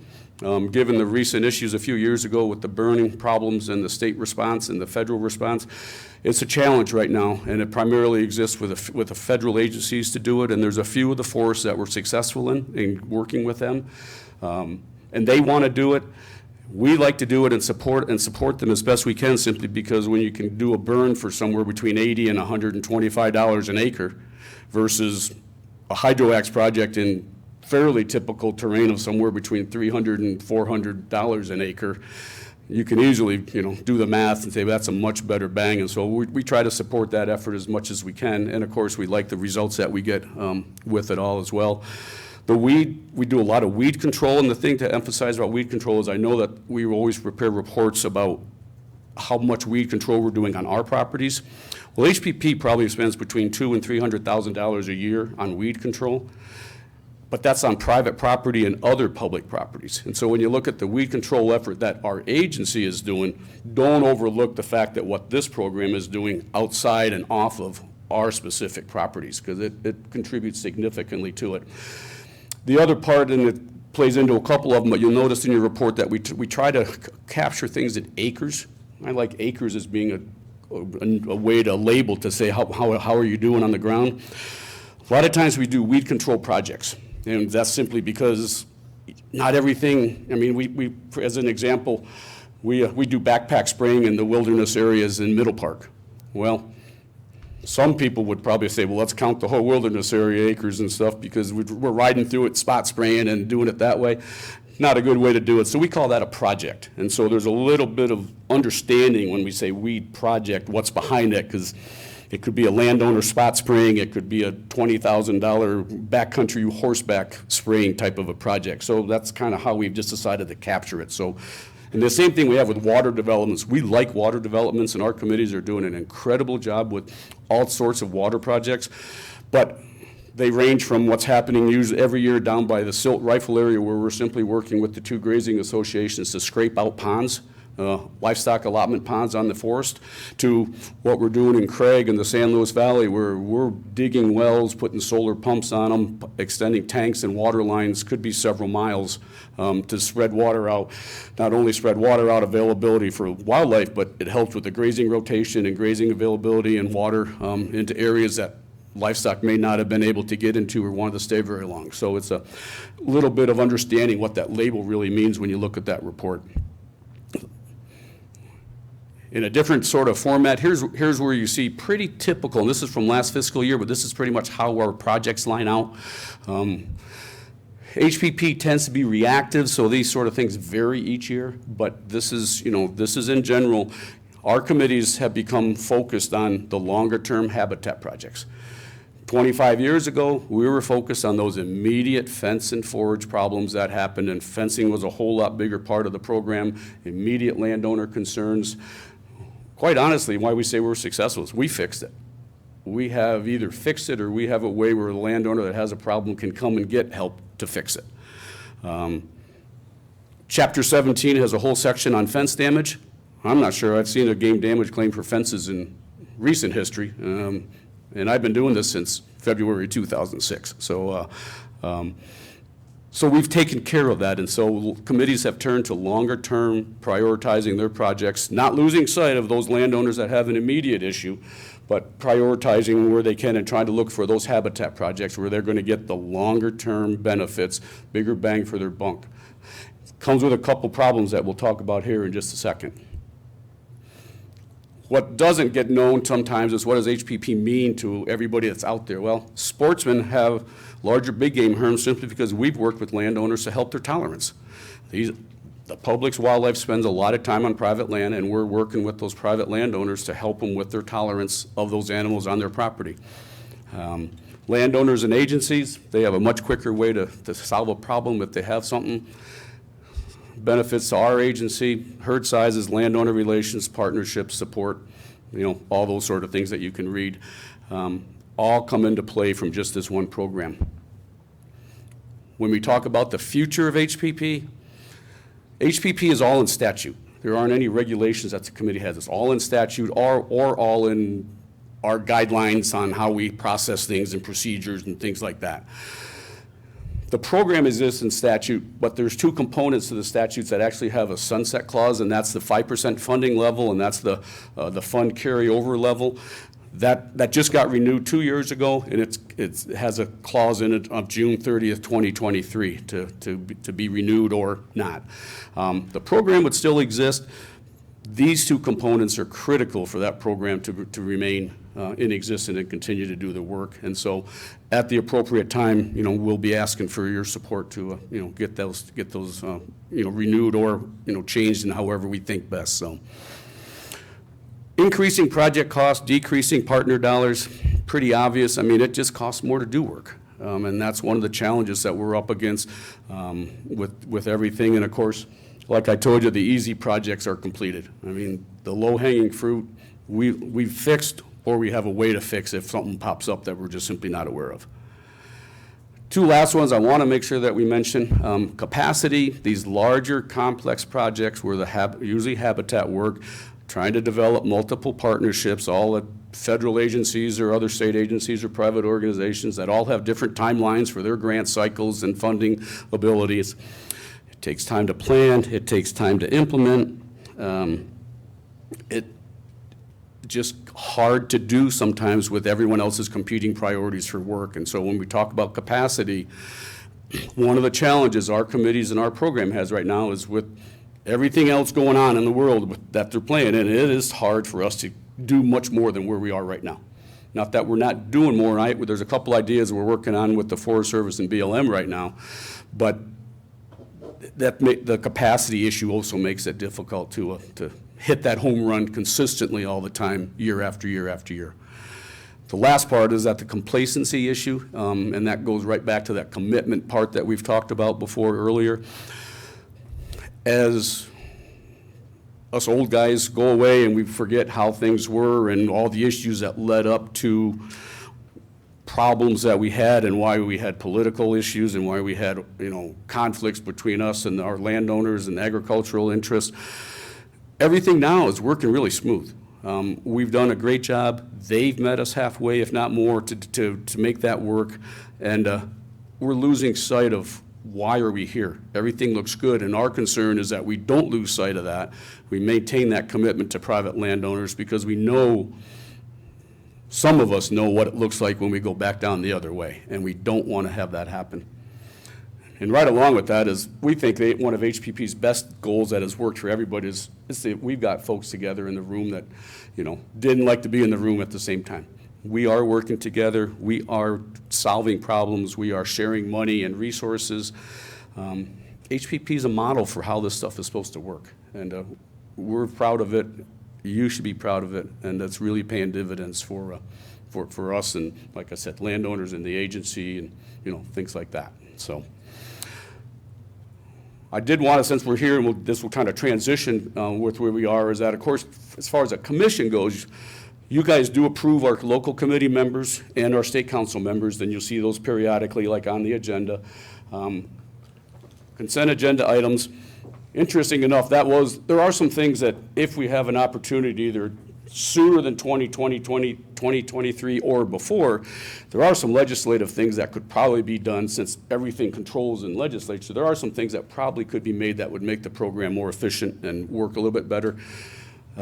This would be one of them, unless you folks really want to see it, but there may be a quicker, better, easier way to take care of some appointments that come up. After you approve them, the director actually appoints them, and so the director appoints them, we get them a letter, a welcome packet, and the sign-up sheet for the next meeting, and off they go. You get the annual report, and that also goes to DNR as well as both the legislative, House and Senate ag committees and stuff, so you get that report. You also are starting to see I think a better response to DAU or HMP plan comments now. Initially, HPP was set up to where that was one of the concerns as private landowners in the beginning didn't have a way to influence or impact herd management. Sizes of herds, hunting seasons, all that sort of stuff. And so we've been kind of on the fringes of that and trying to do a job, but we now have a more formal process. The terrestrial section biologists are on board. They give a presentation to our committee. We have a template that helps with that, response. And so that gives you specific information that I think is more professional, looks better, gives you the information you need, and keeps that private landowner concerns in the forefront of when you are considering those new herd management plans. And then, of course, right where the other half of where we are today is these distribution management plans. Like I said, that's the authority for committees to spend money, state funds, and do the work on the ground. They do it 5 years ago, they were originally done on 5 years. The commission back then agreed to extend them to 10 years, and that's what, that's sort of the timeline. They're a good, that's a good timeline to have for those plans. And that's where we're at with everything today. There's a couple comments on some of those local plans that I wanted to just highlight and stuff. But like my memo said, public process. The committees do it publicly. The state council reviewed them. They're all on board with everything. We included the amendment page in those plans simply to give you a comfort level that we didn't really change from doing it this way to doing it this way. We updated some things, did some better formatting and standardizing and everything. Very similar to what it is, but it does give the committees a chance to, influence their own local viewpoints on those plans and everything. And so one of the things that kind of ties into with our state conference that we had in December, but also a new part of those plans was we asked committees to put up the current and future foreseeable issues section. And it got them to thinking about what's out there, but it also hopefully gives you a little bit of a viewpoint and new committee members and what's influencing some of the things. And you may recall that our December conference also dealt with recreation as a large part of that conference back in December right here in Grand Junction. I believe all of those plans all identified recreation as one of the concerns that they had coming forward for the next 10 years as far as how those plans are going to influence and affect how HPP is going to operate, where we're going to operate, how things are happening. I thought it was pretty telling only because I get to see all these things, and when I start seeing recreation concerns from Cortez, when I start to see them from Gunnison, when I start to see them from Walden, when it hit Walden, you kind of figure, okay, I guess it's here, and you know, it's happening. So it's out there. I mean, it's just the nature of where we are, but it is one of the influences that we're seeing statewide, you know, from all of our committees, and I'm sure that the next plans, you know, that you'll see will have the same concerns with it. And not that there's, you know, and that what that helps us do is recognize that and also start working with our federal agencies and partners to make sure that they're involved up front with it from our committees. So. With that, I guess I'm fine for questions, comments. I'm kind of like tag teaming Justin with, you know, either cold or allergies or whatever it is and stuff. But I'm glad to talk about anything and everything you'd like. The plans are on the consent agenda if you see fit. And of course, the other part, if you were here years ago, and I think Commissioner Bray was, when we did the plans before, we had 15 or 20-minute show from every committee and a PowerPoint, and it was this month, and then 3 more next month, and another time, and it was quite a process. And we're asking that we think we've got this figured out since they've been approved for a while, and your time and everything else on your agenda, that this seems to make sense. And of course, we can always go into more detail if needed, but we're also asking that you'd like to see us present the next 15 in a similar sort of a fashion. So, thank you for the time. Appreciate your support and help, and I'm glad to answer questions or whatever else. Commissioner Vigil. Pat, I attended a conference here down the street in December, and I was impressed. I mean, it was a full room, and that shows the care that those committee members have.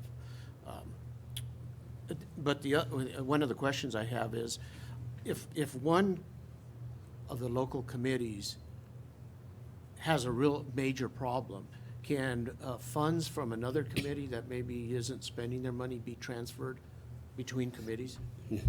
We don't usually see funds between committees simply because one committee probably has it already spent or plans for it. But that bank account is actually controlled by the State Council. Okay. And so the State Council actually has given me the ability to give committees up to $20,000 immediately to help fund a project that they just need some money for. Or if they have a bigger project or a bigger need for more money, the State Council accepts those sorts of applications through me at any time. And so we try to make it as easy. We try to say, spend your money at the committee level, but if you need some more money, don't let that stop you from either doing a good project or addressing a problem at the time, because money's not an issue. It's getting those projects. And so we have a way to get money to folks that have a need for it. Yep. So does the state council get part of the 5%? Is that where they get their funds? Or is it just the carryover? All that money in the bank is just the carryover. That's what the state, we allocate we don't allocate all of our 5%. Because it fluctuates and everything, but we have a set amount for each committees. So there's a little bit left over, but that pays for some other operating expenses and stuff. But essentially, the fund is money accumulated over the years for unspent projects or projects that got started but didn't finish or something. While there's money in the pot, I want to make sure it's not the same money that's been sitting there, because sometimes we take money out of the pot, there's money that's unspent, so it goes back into it, you know, so it's one of those in and out sort of a things throughout the years, depending on where our project requests are. I do want to thank you for the comment, because we did put some real effort into it in our meetings. That specific topic was requested by the committees. You know, I can pick something or somebody can pick something, but they wanted to know more information on recreation, which is why it wasn't the whole thing, but it was day and a half or a little bit more than a day. And so, thank you. And the committee's appreciated knowing more about it. And as you also saw, 250 people or something in the Doubletree meeting room down there. So it was of interest for sure. Yeah, and the lady that owns the ranch where the Palisade plunge in, that was really telling because she explained how she went with the biker to drive cattle. He joined the cattle drive. Yep. So that he could understand what the ranchers face with recreation, and they worked together. It was that was impressive. Yeah. So I think a lot of people got that message that, hey, there are some issues there, but you can work them out between recreation and agriculture. Yeah. Yep. Yeah. She was a short presentation, but really got the message across. She didn't need much time to get the message across, so it was very worthwhile. So thank you. The other thing I enjoyed was I didn't know all my local HPP committees, so being able to sit at the same table with them was good, really good.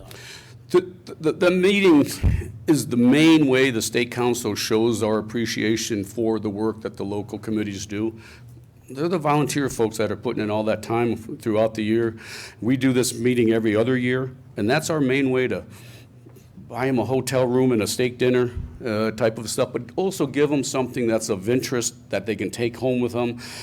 It may or may not be directly related to HPP, but as we find out, there's a lot of things out there that influences HPP, or there's a connection there, and we're trying to expand that horizon as well. But it's when we moved it from every year to every other year, I thought there was a major crisis on our hands because people look forward to it. It was an important type of a thing, so we're trying to keep that same stand up. We always appreciate commissioners' attendance with it and stuff like that. The director, Commissioner Bray has been there before, you and Commissioner Spehar was there this last year.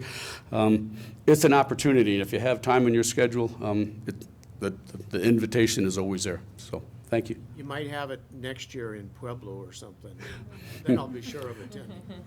I'll go into that in detail after the meeting on why we're usually over here, but yes, understood. I understand. Yeah. I'm not biased. Commissioner Wingfield. Pat, I wasn't aware of the partnership program until I got on the Wildlife Commission, and I've attended some of the local meetings since then.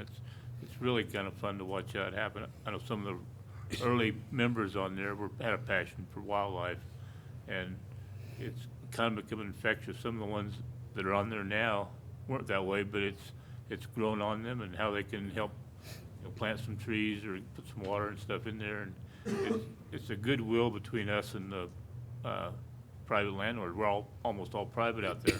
And looking at your map, there's just a little square in eastern Colorado, that is it, but some of the neighbors come over there and say, how are you guys able to do that? And I'm surprised there haven't been more committees formed out there in eastern Colorado, because I know they did some work up on the Platte River and stuff like that for kind of helping them get on there. But it's people looking at it, so why are you able to do this? And like water and putting in tanks and stuff like that. Water's a shortage out there for wildlife and cattle. And a farmer or a rancher is willing to go out and put in a tank there if it can help his cattle and your deer. And so it's really kind of neat. I really enjoy it. So. Good. Well, we appreciate your help, and I'm sure you know, but John Hardwick will be the name as far as why that program exists out there. Influential on the state council, but also keeping it going out there. And it struggles a little bit up until recently, simply because not too many deer and elk conflicts. And that's the emphasis of the program and stuff. But now that we have those game management objectives that we can work on, that helps those folks out there. But it was a challenge, but it was a pilot stuff to see if something like this couldn't work. Yeah. There was a pretty good conflict 6 years ago down along Bonnie Dam. Right. And the guy there didn't even realize there was a program, and there'd been a little bit of planning and stuff down there. Yep. It helps, it's helped the goodwill there. If it's a conflict, we gotta help for it. So. It helps to have an option with that discussion with folks rather than a district wildlife manager, an area wildlife manager, a biologist. Not that there's anything wrong with that. It just helps to have an option stepping outside of that, out of that context. So, thank you. Commissioner, well, we've got a contest. Commissioner Bray then. And we'll do Thank you. Commissioner Peisel. Thanks, Pat. This is a great presentation. A follow-up a little bit on Jim's question. The State Council can supply funds to a local committee or sometimes local committees that are kind of cross boundaries on large-scale projects. They did one in my area here several years ago. You know, where typically you can roll or chop, for example, 100 acres. Well, we can get a land scale project going on, we can do several thousand acres perhaps, or prescribed burn or something, or reseeding or something like that. So that really helps. But it is an extremely successful program, and it's gone from A to Z as far as what problems it addresses now versus what it used to be when it first started. As you mentioned, Pat, it was fence and forage, and that was it. Yeah. And now it's expanded in. And Pat, thank you for the reference to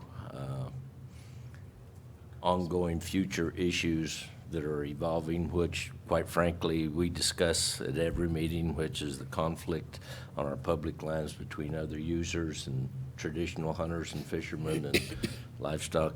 We've got all these other issues that are users that are rightfully so, but using public lands in a way that was never envisioned before. And I see HPP playing a role in solving some of those issues. So I commend you that you have the foresight to see that you might be needed there.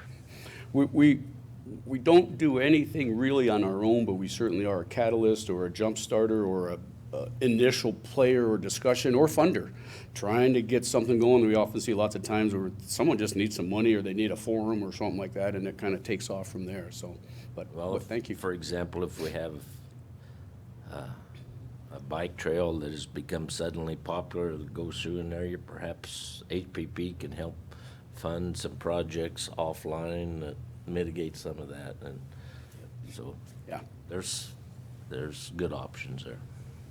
Commissioner Peisel. What a neat program.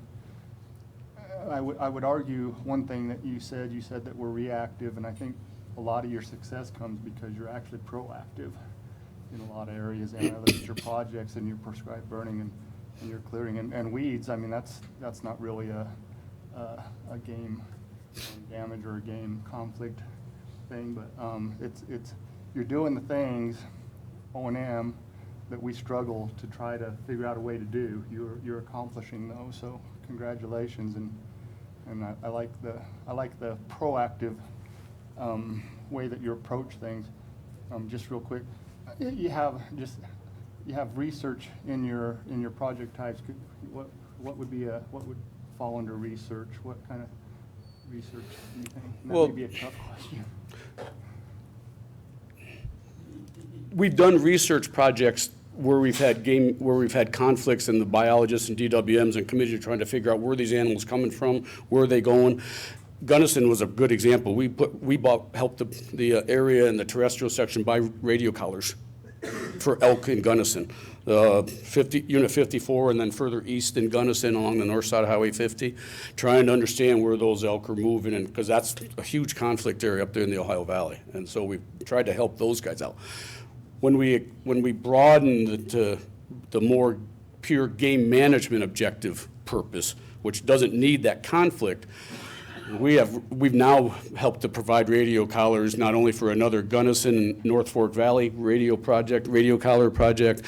There's one that the RMEF folks are talking about right now down in Pagosa Springs, I think this week, trying to understand some of those elk movements and stuff. Declining cow-calf ratios all come into play. The state council actually contributed $40,000 to radio collars for the elk recruitment study on the plateau, as well as down by Trinidad, to get that project moving. And so when we talk about game management objective projects, typically right now we're talking collars, helping the biologists and area folks understand movement patterns in absence of a conflict, but still, which is going to influence how our overall herds are doing and other things that influence that. Migration patterns and, all those sorts of things that, they change over time. And it's good to have that up-to-date information. yeah. I was just curious what, Yeah. you know, yeah, it's a neat, and keep going. Tell us how we can do more of it. We are, just to kind of bring that full circle, we are careful, it kind of comes back to that, why'd you start, the landowner concern. We do those sort of collars, projects in the game man objectives, at the same time of being conscientious and careful that we still have this landowner conflict issue and purpose to make sure that we're, you know, still paying attention to and not overlooking and stuff. And so we're just see how it all fits together day to day, but we're conscientious of both and trying to do things. You know, you really did thank the committees. I mean, the volunteers that are out there in our state council, they're the folks that are out there. I just get to sign a bunch of stuff and go argue with the purchasing folks every now and then type of a deal, but they're the ones doing the work. They really are implementing the program on the ground for us and the landowners and the wildlife. That's where it really happens. So it's those folks, those 150 folks that are doing that all year round for you. So. Thanks so much. Pat, could you give Adrian some names on volunteers that we would recognize? That's something I've been trying to do in our meetings, and so if we could, you know, recognize some of the folks that you think have done the most volunteer work or the most important, or whatever criteria for you, I'd love to try and recognize them at a future commission meeting. If we Ooh, can I thought you were asking for that right now. Okay, no, but you just you take your time. Okay. I would be glad to, because they are all worthy of some recognition, and perhaps as you go through town, I mean, through various towns, we can put those names in front of you. I know you're going to Cortez, and we have an incredible committee down there that has worked down in Cortez, the Loris area, for quite a few years, and Eldon Simmons lives in Memphis, and he's been the longtime chairman, and there's a new guy from the county down there, Tanner Young. I mean, yeah, I would be glad to, and I think they would appreciate it, even though, you know, they like to do their work and not, you know, they're not in it for the fame and recognition and the paycheck type of a stuff, you know, type of a deal, but I'm sure they would appreciate it, and I would be glad to make that known as the idea, make it where you're at in town and to go from there. So I'd be happy to do it at every meeting we do, as long as I'm chair. So if you just give Adrian the names, that'd be great. Okay, great, thank you. That's a great offer. Commissioner Zimmerman. Just one other comment. Thank you so much for putting this together. It's really helpful. And it's helpful for me to understand and kind of clarify that really this is meant more for on private lands and resolving conflict.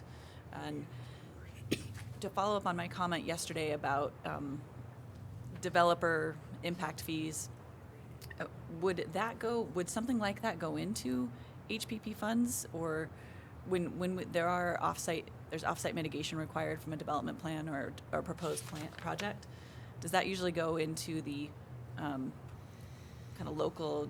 JT might know more about this, but does that go into an HPP pot or for habitat improvement, or does it go for specific uses? HPP, the program, doesn't receive those monies into our fund. I do know there's some localized places where there's local funds set up that deal with, you know, some of those mitigation issues and offsite developments. We're also really careful because we understand there's usually a mitigation requirement that a developer has, and we want to make sure that we're not assuming that responsibility and spending sportsman dollars to do that. And so we're really careful with that. But in general, HPP operates with just our 5% funding, and then what the other agencies and entities bring to the table for projects. It's a separate thing. Okay, thank you. Sorry. Thanks. Any other questions or comments? Oh, Commissioner Just a Vito. quick comment. Yes, sir. I'm glad we have somebody who can spend the money.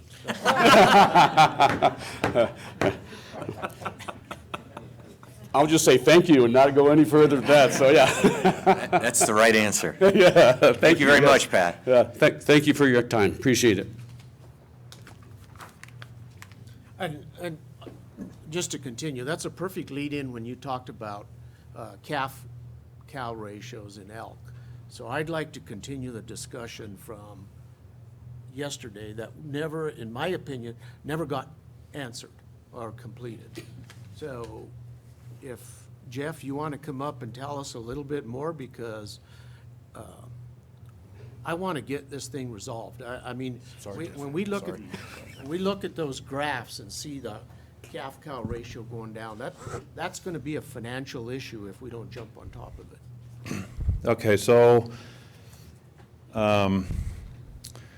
we have been as concerned as anybody about the recruitment in elk. Obviously, it's not only an iconic species for Colorado, the largest elk herd in the West, which we're very proud of and mindful of. It's also a huge single source of income for our wildlife programs, is elk licenses. So there are a lot of reasons for us to keep our eye on the elk recruitment ball, if you will.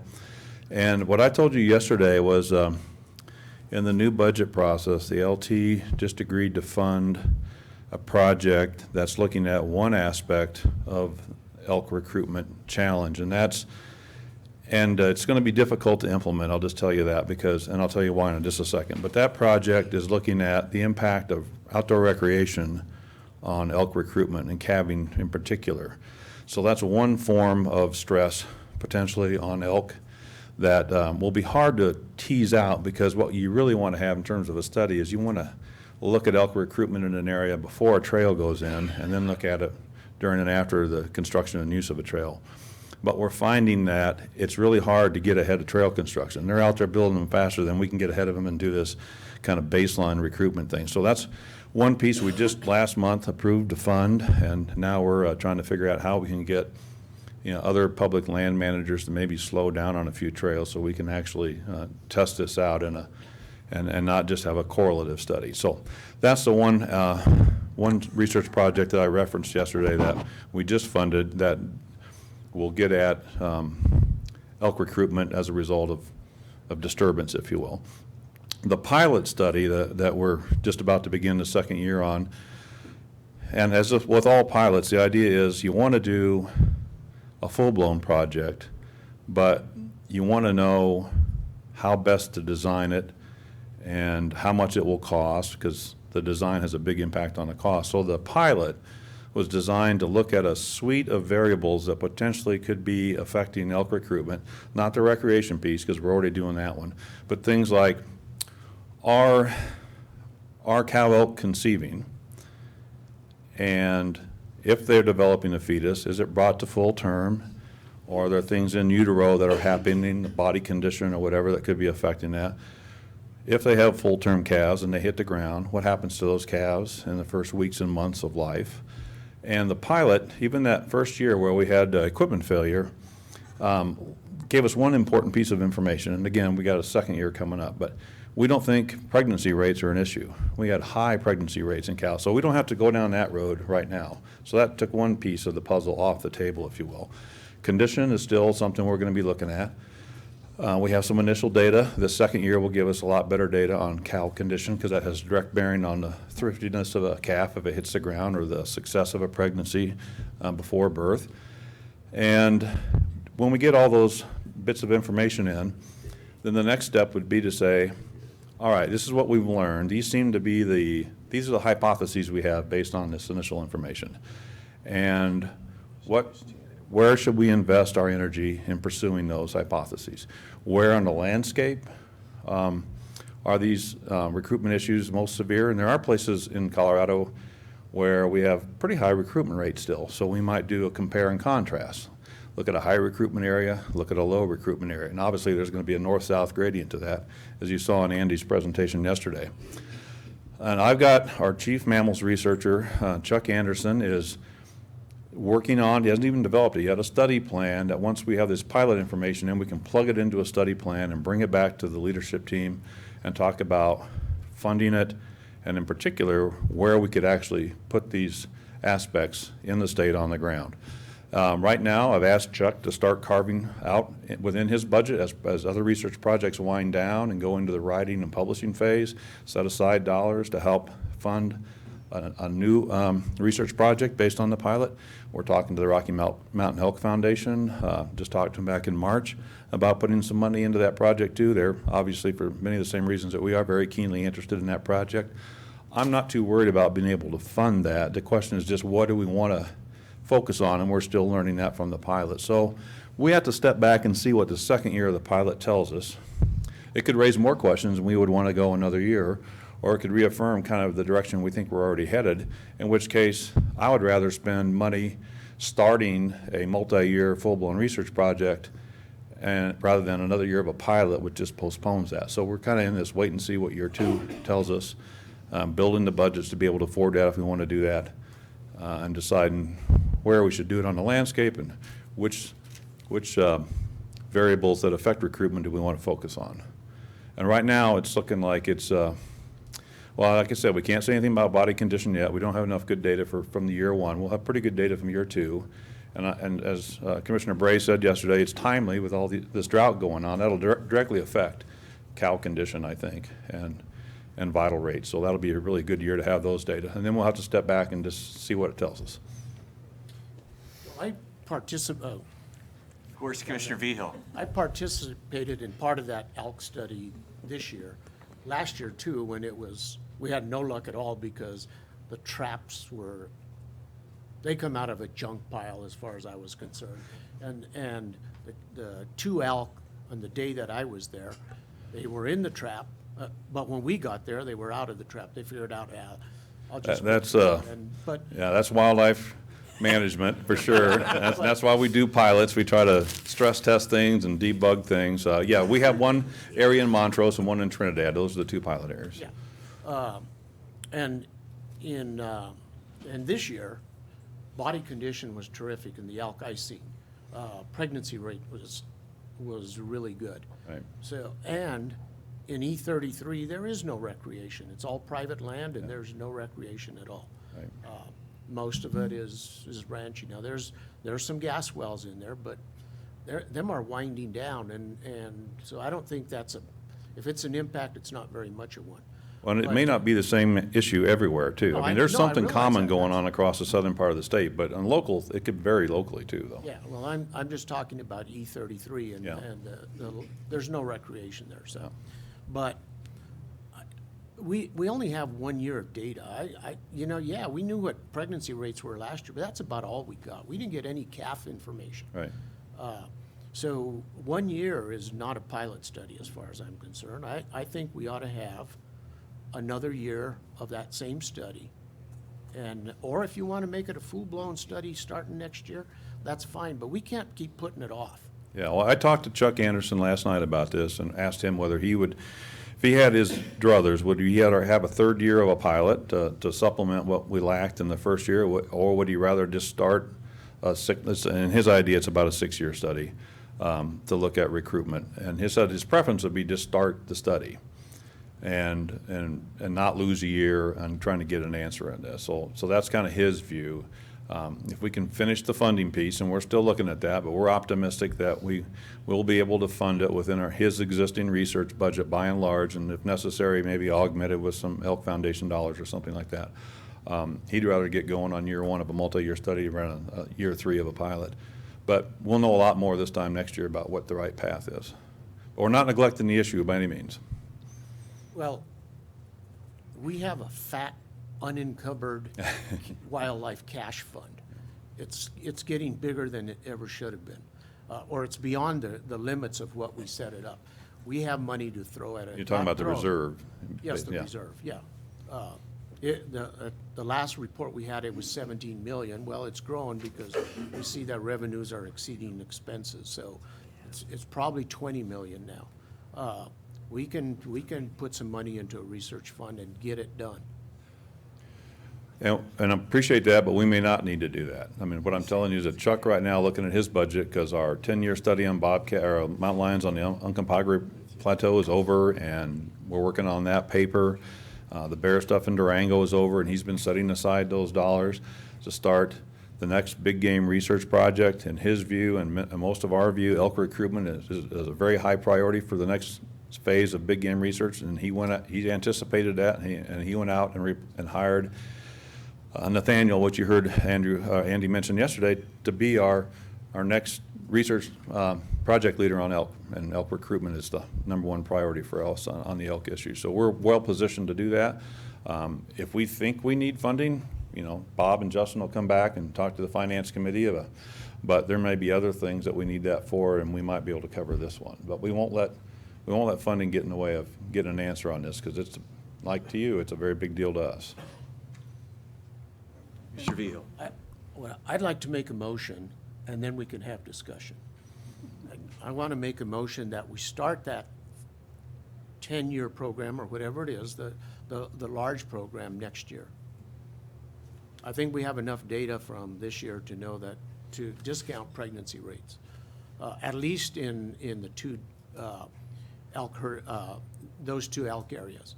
So I just want to make a motion that we start that next year. It's too critical to this agency to let it go on. Why don't I restate the motion just so it's clear in the record, right? So That'd be fine. we have a motion on the floor to continue, or to start next year, the new major elk study program. Is that Recruitment study. recruitment study? Does that sound good, Jeff? From an accuracy standpoint? Yeah, allow us a little discretion. It might be that we're still struggling to get the study design finished and pick locations and get permission to do that, but that's all part of starting a project. So if that's included in it, that'd be great, but we may not be able to do anything on the ground until we get those pieces checked off, so. So I think we have a motion on the floor. Some discussion and I would second that. I would like to add that if necessary, we allocate some of our surplus funds toward the project if necessary. That's even a better. Okay, I'll take that as an amendment accepted by the sponsor. So, Commissioner Peisel. And Jeff, this doesn't only affect the agency, but it affects all of us. It affects Colorado, it affects the small business owner, and it affects the gas station in Absolutely, yeah. in the San Luis Valley. And so this is critical. And so I think the direction from the commission is that, you know, we're not real big at throwing away money or spending money, but we're pushing pretty hard and saying, let's get pretty aggressive. And you guys guide us, you know, you need to guide us and tell us what we need to do. But we want studies and you know, we picked a couple areas, but can we even expand that? I agree with Commissioner Vigil. I live in Mineral County. We're 76% national forest. We have a ton of recreation, but that recreation is kind of limited to certain areas, and actually a lot of our trails are being abandoned by the Forest Service, and a lot of our roads. And so actually I think there's fewer people in some of those areas than there were in the past. There's places where there's more people, but certainly there's the recreation, I don't believe, is causing this problem. And I may be wrong, but I don't want you to get blinders on and say, well, it's recreation or it's oil and gas. It seems to me that those cows have, you know, they have millions of acres of national forest out there that they have access to, that a lot of people aren't even going in there anymore because they can't access it, because they're not riding horses anymore. They don't go. And so anyway, we're asking you to be pretty aggressive on this, even more aggressive than maybe you were thinking about being. Commissioner Bray.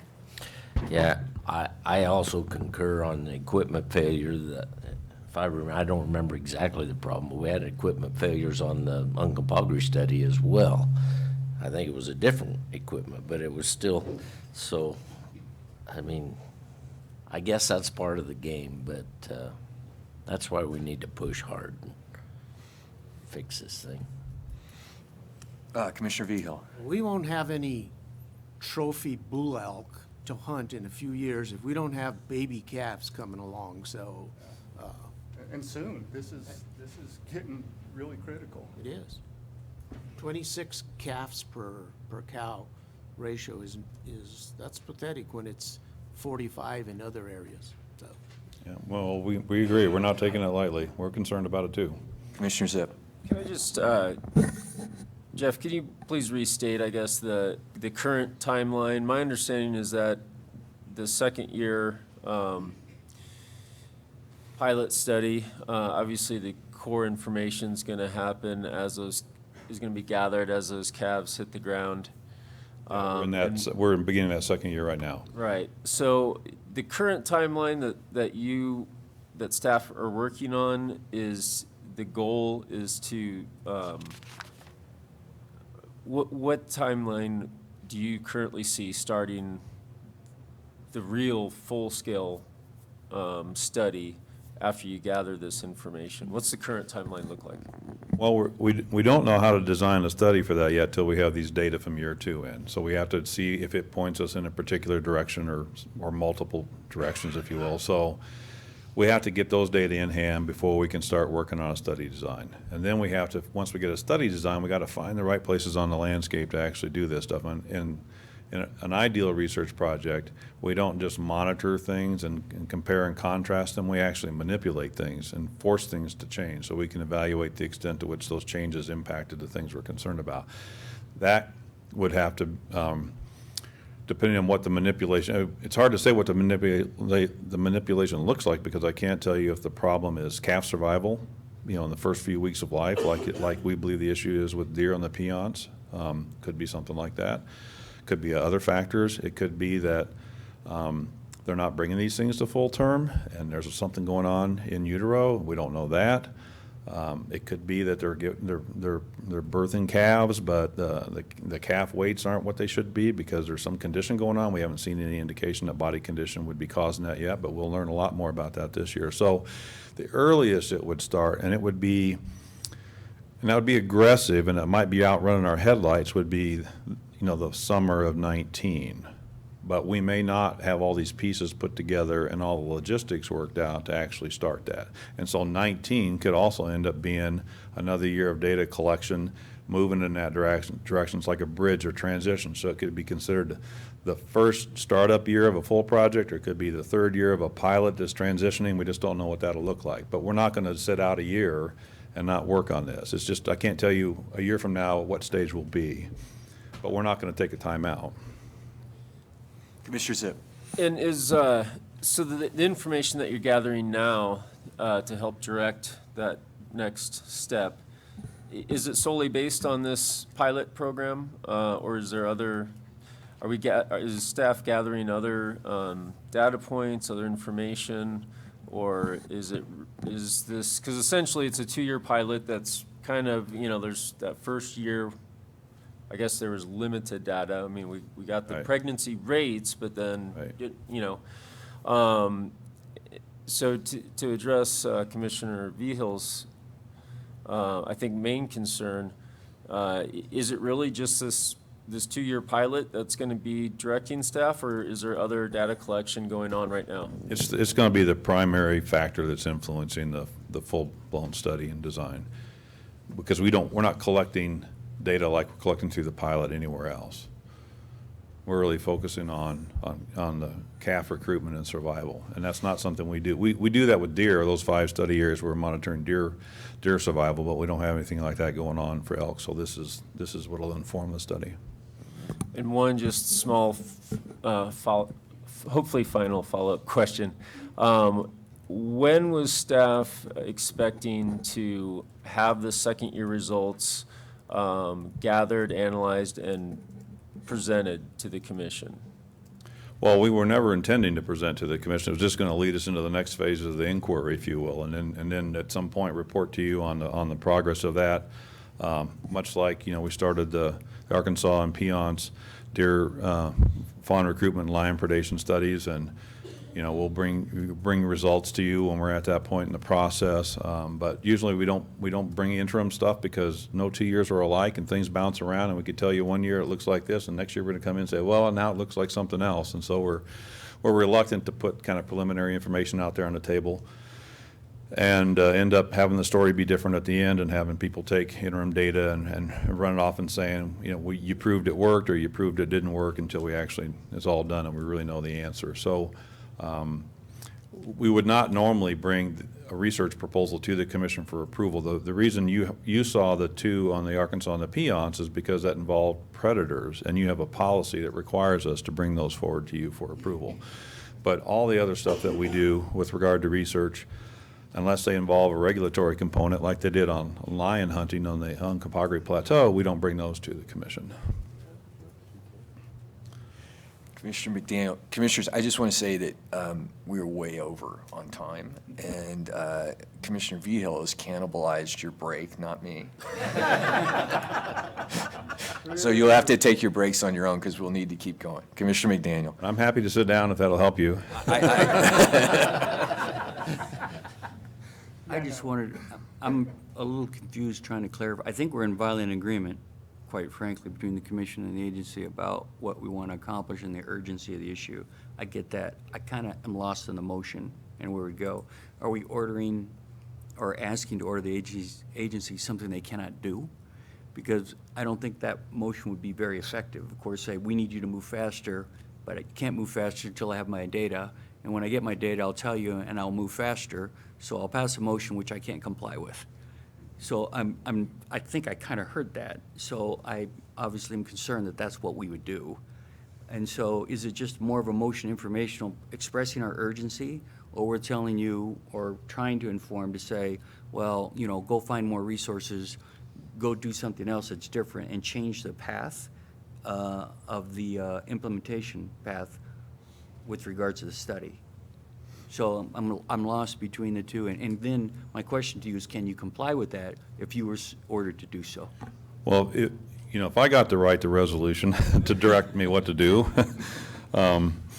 I would have it be very high level, and I'd just say that the commission, you know, has grave concerns about the future of our elk population based on what we see with calf recruitment, and they fully support the division's efforts to get a better understanding of that issue so we can implement management actions to the extent they're within our authority to address it. And I just say, do it. Can I ask just real quick? So we have pregnancy, but how do we figure out the step about survival rate? How do you, and you're the scientist guy, but, you know, out in the field, I know, but we know the cows are getting pregnant. How do we figure out the next step that they're being put on the ground? How hard is that to figure out? Because then that leads us to, is it calf survival? Is it? You see what I'm asking? It's not hard if the equipment works. That was the problem last year. You get collars on calves, newborn calves, just like we're doing with deer and the peons. You know, we have vaginal implanted transmitters that tell us when the doe gives birth, and we can get to the site on the fawn within hours sometimes and get a collar on that individual. Then we can follow it and its fate. But we had issues in one year with the transmitters too. The vendor decided to upgrade and do something fancy, and it didn't work. And we lost some data the first year. That's just really typical when you're doing wildlife management and doing stuff on the cutting edge. Just like smartphones come out and they don't work like everybody said they would, or a new software program, Windows comes out, it's not as good as the old one. Those kinds of things happen. So, but it's actually getting collars on calves as soon as they hit to the ground and following their fates. So would it help to expand that beyond what you're planning on doing or what you're doing? Right now, we funded it and we're doing it at the level we think we need to do. So we don't think we need to put more money into the pilot or expand the pilot at this point. So we're pretty comfortable with it.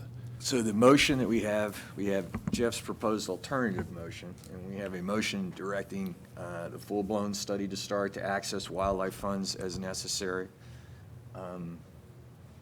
So how would you like to proceed? On the original motion. Any further discussion?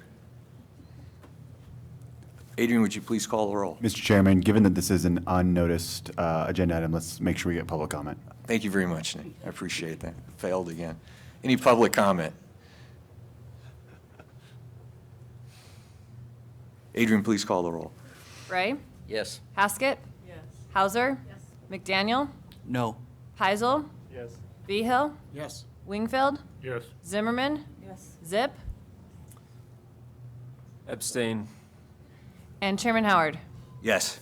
Motion carries. Thank you very much.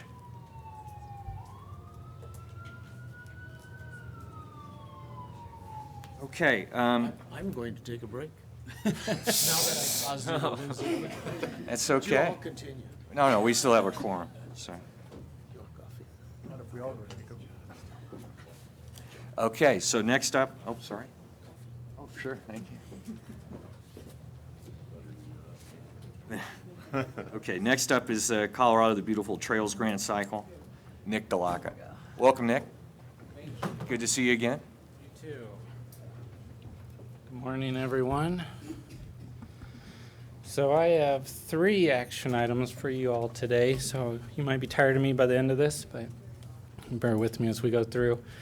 The first one it looks like is the Colorado the Beautiful grant cycle. And I'm sure all of you are familiar with the Colorado the Beautiful initiative. And basically this grant cycle would be utilizing funding to put trail grants opportunities out there for projects that are oriented around the Colorado the Beautiful initiative. With that, the initiative focused on an emphasis on components that would help move the state forward with trail and resource planning and management. We good still? Yeah, we still have a quorum. Please proceed, Nick.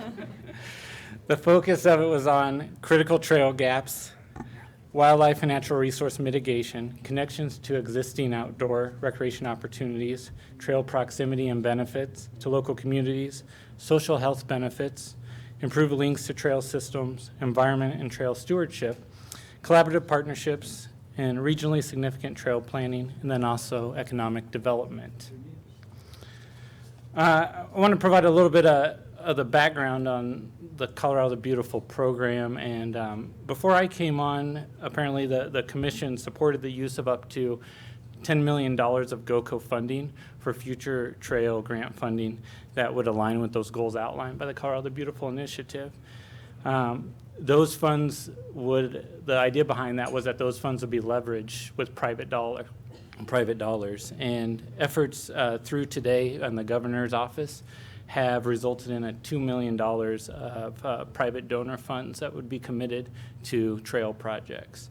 And so Trust for Public Lands will be the organization that will launch those private funds, and a separate program that would administer those private funds and any future funds that may come in for that.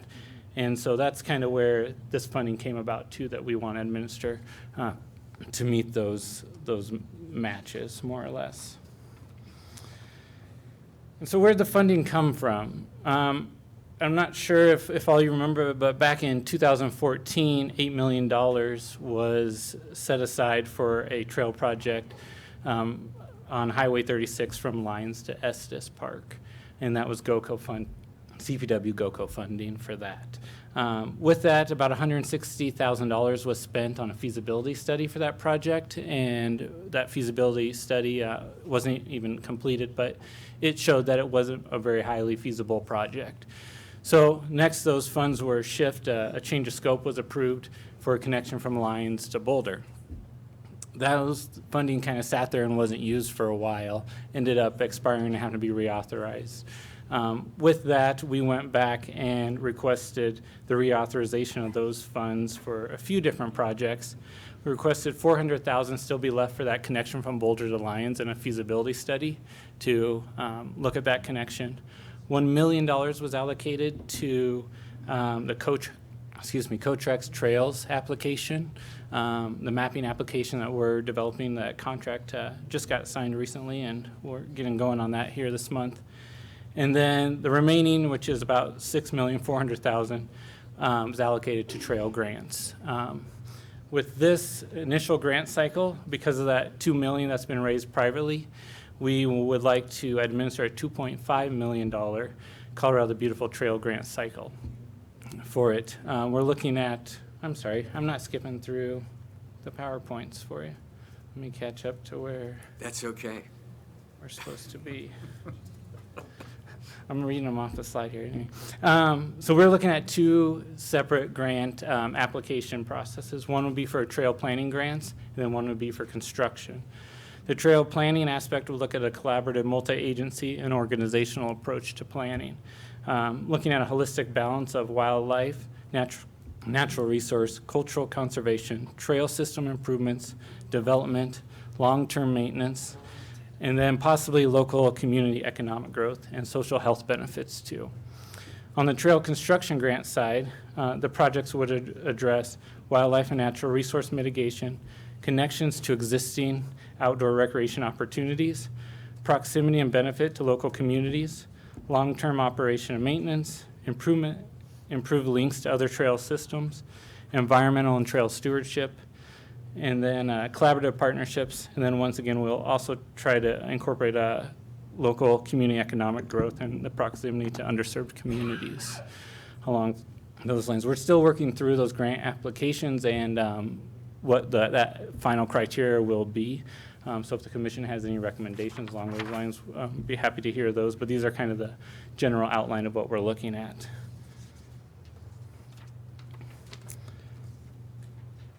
Lastly, the process for it is the program will be administered by the State Trails Program. A review and scoring committee will be established. We do want to run it a little bit different than our normal one, where a little bit more similar to how GOCO runs their grants, where as the grants come in, and partly of that is because it's a little bit shorter time frame of what we're trying to do. But as the grants come in, CPW and DNR and GOCO staff will do an initial review to kind of see if the grants are a good fit. From there, then we'll move certain ones forward and have an actual subcommittee that scores and reviews those grants. That will be made up of staff, DNR, CPW, GOCO, and the Trails Committee too. From there, those scores and funding recommendations will go to the State Recreational Trails Committee, like all of our other grants. The recommendation from the Trails Committee will come back to the Commission for the final approval, just like all of our other grant programs.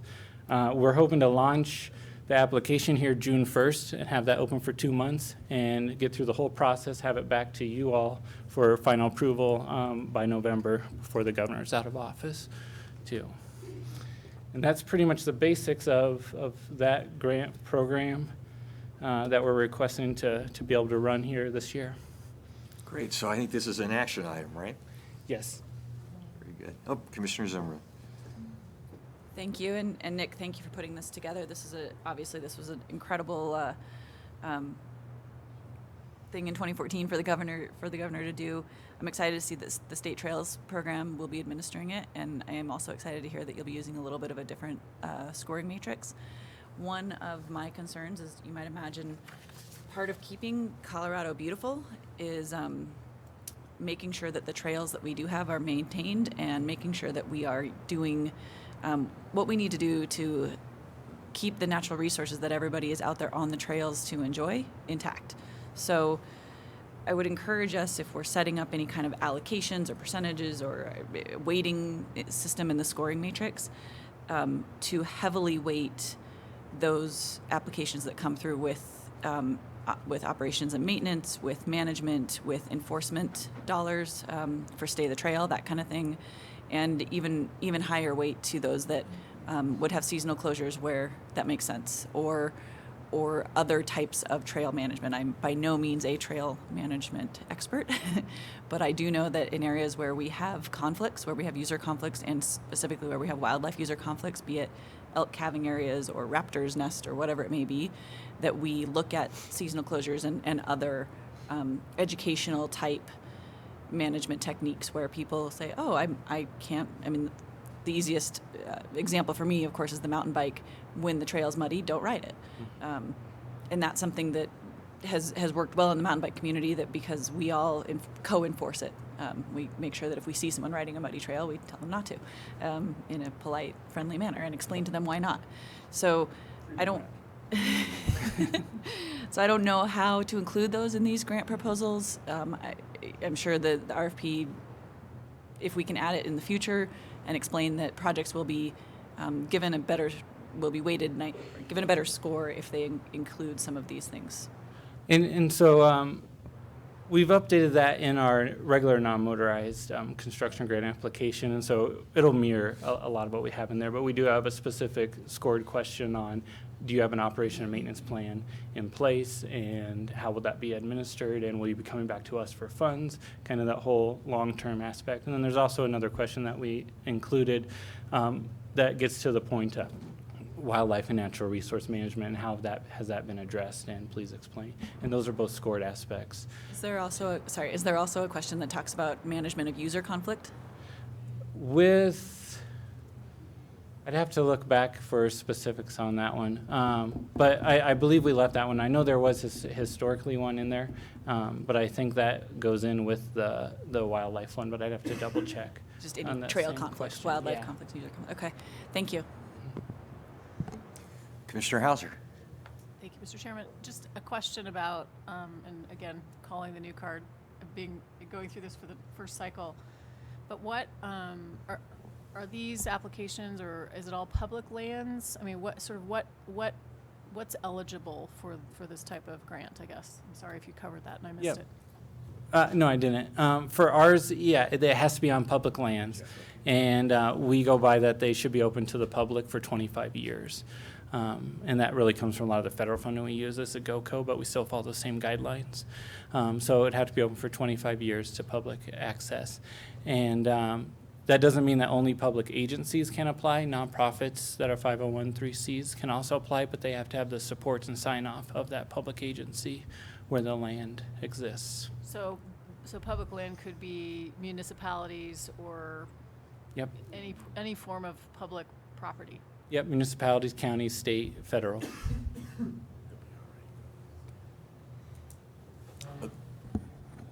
Go ahead, Commissioner Zip. Just to kind of build on what Commissioner Zimmerman was had addressed, can you explain again who all is involved in the review of the grants and that takes who participates in the scoring? And specifically, I'm looking at, to me, the local terrestrial and aquatic biologists, should need to be involved up front. They're probably the best that would be able to identify potential conflicts with the trails, with a new trail project. So can you?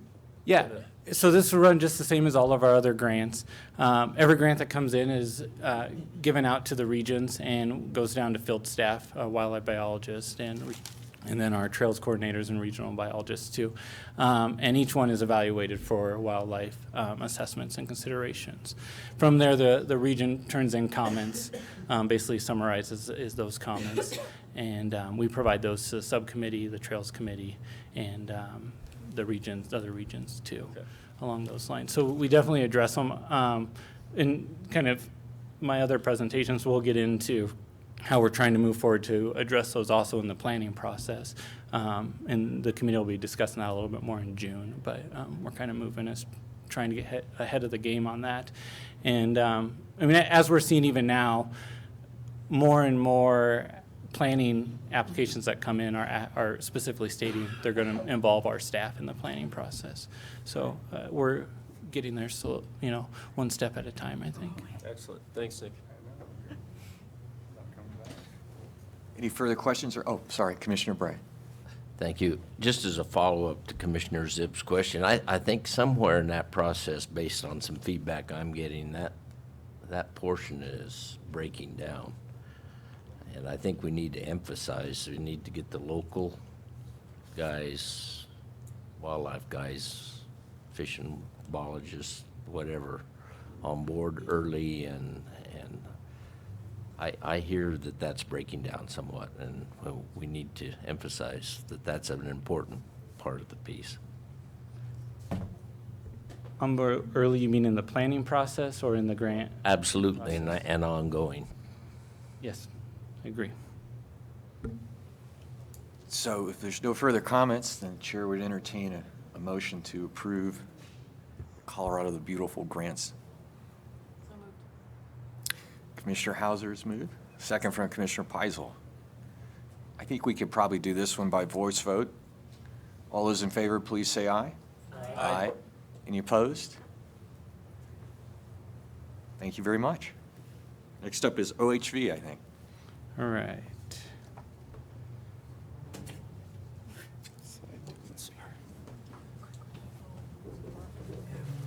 Our side's turn to take a quick. So this go around, I was hoping, I was wanting to present one or two grants that we've funded in the past year or two. They're kind of good examples of the work that's going on the ground from the OHV dollars and Recreation Trails Program dollars that go into this. Having 3 presentations, I decided to not go into depth on that today, but did want to point out that I've included a lot of photos of the work that gets done, and I think it's a good representation of all the hard work that's going on the ground from these dollars out here. All right. So I'm not going to go too into depth, but this gets into a little bit of the questions some of you were asking on the process for our wildlife comments that come in and the grant process. It's the same as the non-motorized, which I went over a few months ago. But basically, all grant applications that are received by CPW field biologists are reviewed by CPW field biologists and regional staff. They utilize a wildlife assessment review guidelines that we worked on with each region to establish. And then these look at possible wildlife issues, and those are flagged. And we work with the regional staff, our CPW wildlife liaison for the Trails Committee, and then other agencies if need be to kind of investigate and try to mitigate any issues if there are wildlife ones before they're brought to the subcommittee. Once they're brought to the subcommittee then discusses them too, and a lot of times we have our CPW staff present on the issue too if that still remains for that. That leads into number 2. Applications are evaluated and scored by the grant review and ranking subcommittees.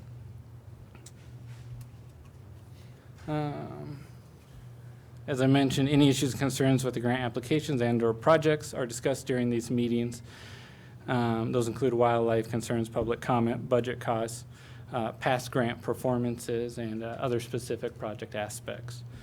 Then based on the available yearly funding, the recommended scores and the funding cutoff goes to the Trails Committee. They make a recommendation to move forward here to the Commission, and then the last step is where we're here today with the Commission approving the final funding approval. The public comment process. Currently, to solicit public comment, all grants are posted on the State Trails website. The public comments are evaluated, as I mentioned, by a subcommittee, CPW Trails Program, and GOCO grant reviewers, along with regional staff and the designated CPW wildlife liaison. If further investigation or evaluation is required, the trail staff, as I mentioned, worked with regional staff and the agencies to dive into those a little bit further. The process invites public review and comments at 4 different stages upon posting of the grant applications, before the subcommittees, before the Trails Committee, and here before the Parks and Wildlife Commission.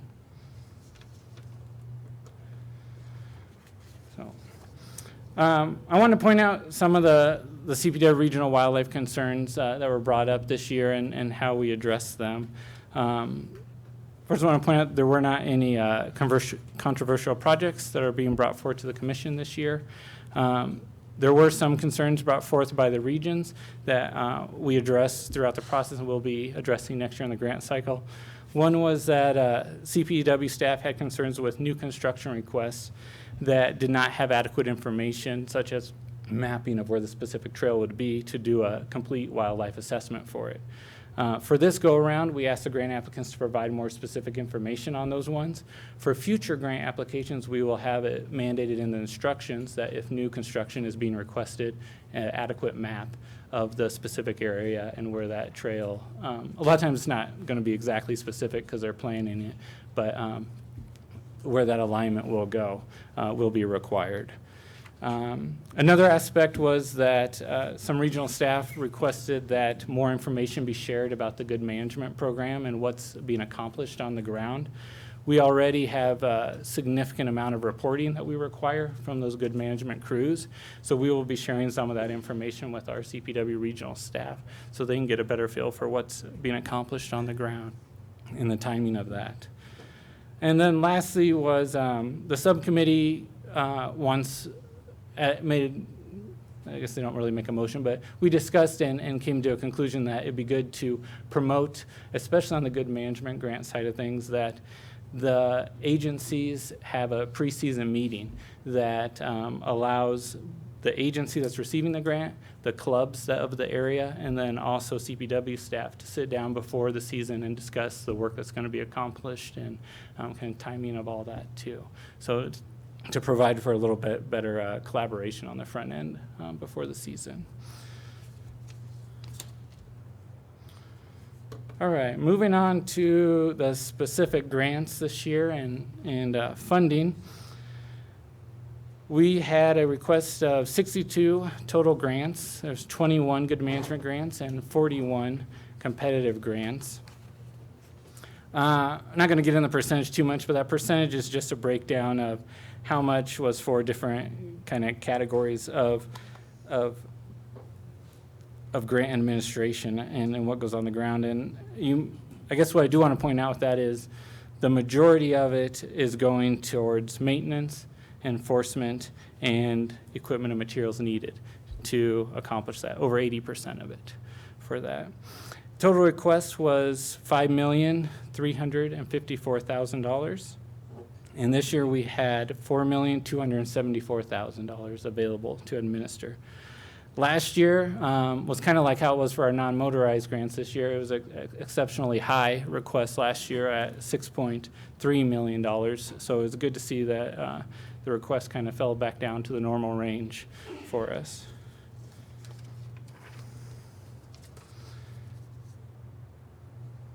All right.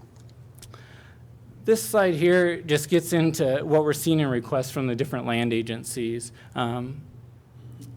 And so the Forest Service, this is just for the good management grants, but the Forest Service requested about a little over,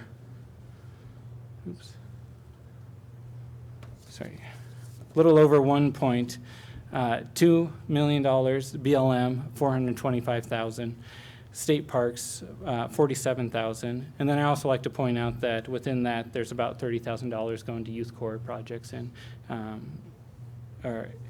funding youth corps projects, yeah.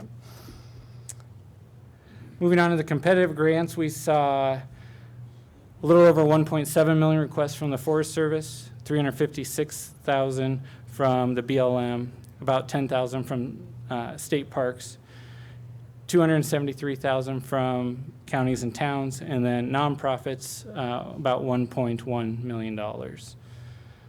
Along these lines, for the youth corps and the competitive was significantly higher. We're looking at about $345,000 going to youth corps there.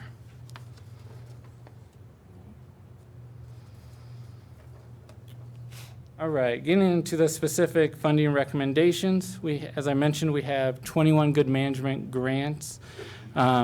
These are not competitive once they're in the good management program. There were 3 competitive grants that we're requesting to be in the good management program. The subcommittee elected to add 2 of those crews to the good management program, bringing that up to 23 good management crews. And that came to a total of about $1.9 million going to the good management grants. Moving on to the competitive grants, these just outline the grants that came in. Our funding cutoff is the red line there. And with this, as the scores came in, we are able to fund 28 of the 39 grants, and it came to a total of $2,346,910. Totaling up the good management and the competitive grants, we're looking at funding a total of $4,273,860 for the OHV program this year. And then, Commissioners, questions or comments? Commissioner Zimmerman. I'm just going to keep on theme here. Might as well. With just again, I think this has been an incredible program. I'm really proud of the good management program, and you guys have done a great job. Just again, noting that it's helpful to see when these applications come through with unique or creative or new or even existing ideas on how to manage user conflicts, be it with wildlife, with closures, with user conflicts with other, trail users. So I don't know if you guys see anything when you're reviewing these on, wow, that's a great proposed method for managing some of this stuff, that we highlight that and try to apply it and use it across other options as well. yeah, I mean, I think you guys are probably familiar with the typical ones of seasonal closures or reroutes are kind of the main options available. And some of the projects that I had mentioned I was wanting to present were along those lines too, of kind of different collaborations of groups coming together to address both needs on all sides. So maybe next go around I'll present a little bit more of those. But those are the two main common ones, are seasonal closures and reroutes. Thank you. Commissioner Bray. Yeah, I concur with Commissioner Zimmerman there, and I think also the law enforcement aspect, particularly on these, needs to be pretty emphasized. I mean, unfortunately, there are those out there that use these trails legitimately, and then they use it as a conduct to go off-road. And I think our law enforcement really needs to step up.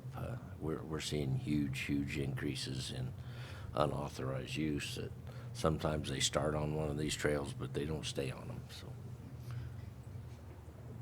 We do have the State of the Trail program that we get out, and that's our main education aspect of it. But within the good management programs, they're allowed to include law enforcement within that aspect. And the Forest Service actively does that. The BLM hasn't so much in the past. They've had a different funding source, which actually wasn't funded this year, but they're permitted to include that within those good management programs. And if you know of specific areas, we're always glad to hear about them and pass it on. Pretty much everywhere. But put that enforcement It out is there. an issue, and it's a growing issue. And no one really I mean, I don't blame our officers for not wanting to take it on, but somebody needs to. So this is an action item, and the chair would entertain a motion. Move to approve the. Second. Yes. Commissioner Zimmerman moves and Commissioner Vehil seconded. I think we can do this one by voice. Public comment. Oh, thank you, Robert. Any public comment? Let me just make a comment then. We talked a lot, and we're going to keep talking this summer about bringing new recreational groups in and having them contribute to CPW and that outreach. And I just want to highlight that the OHV community is an example. They contribute mightily. Sometimes I think they feel that we forget about them, but I want them to know today that the chair does not forget, and the great work they do, the model that they are for some of the new recreation groups that we're going to try and be getting to. And we'd just like to make sure they know how much we appreciate it and thank them for that. So without further ado, I think we can do a voice vote on this one. So all those in favor, please say aye. Aye. Aye. Any opposed? Motion carries.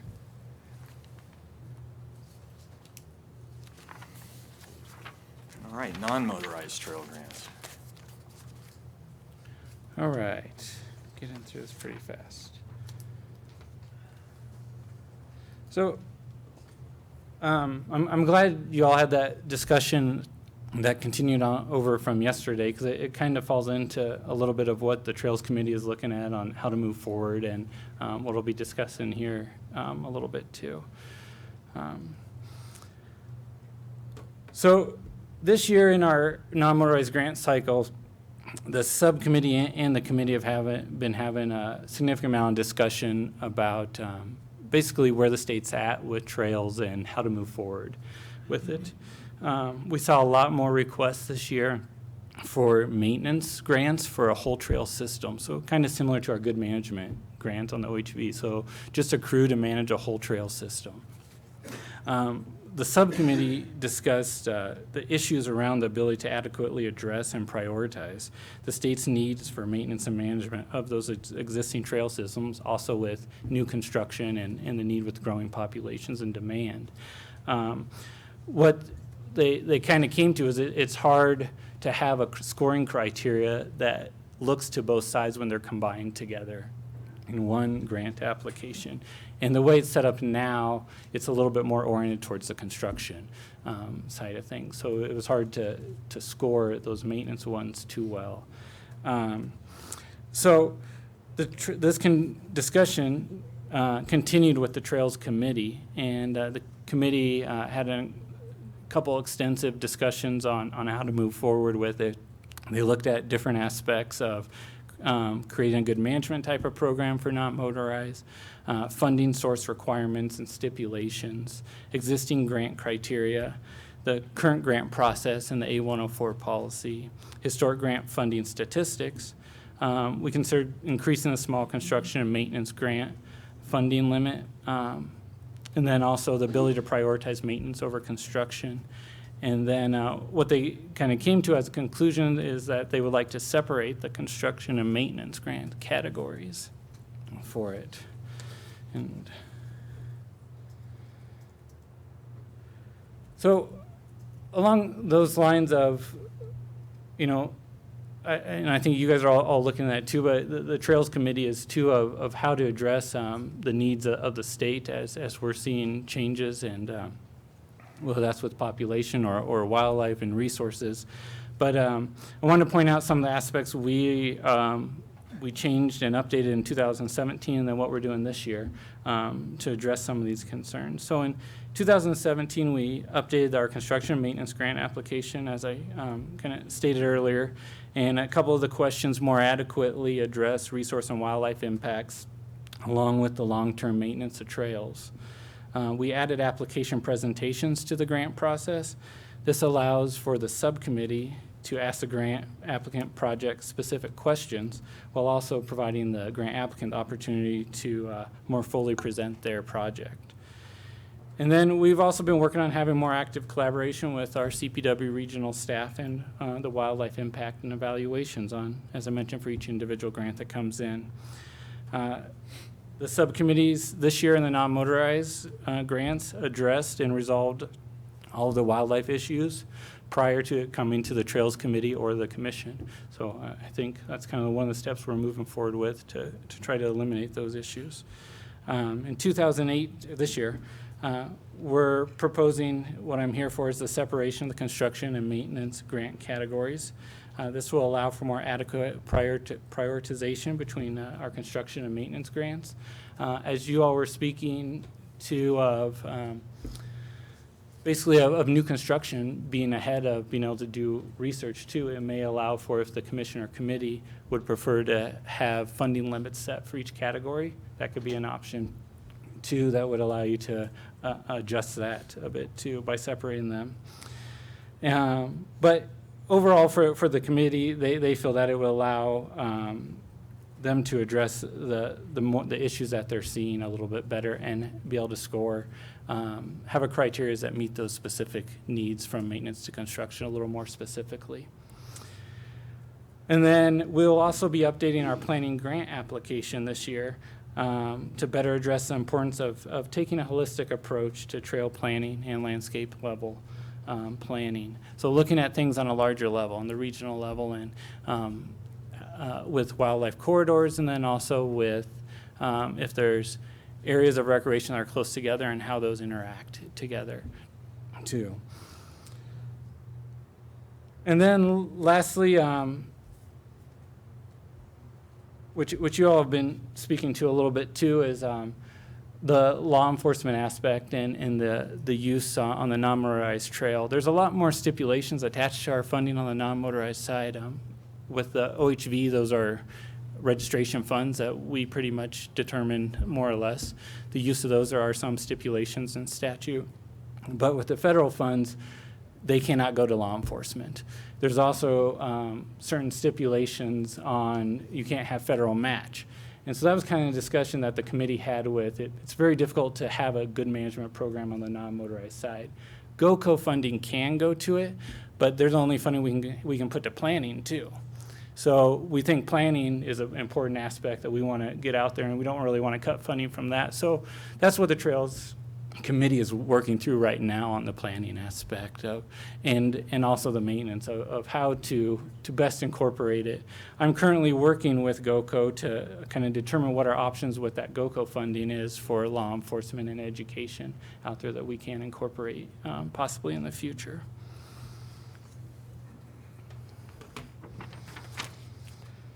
So Basically, the Trails Committee's recommendation is, and the Trails Program supports it, is a request of approval to administer a one-year pilot program adjusting the non-motorized grant subcommittees to construction, maintenance, and planning.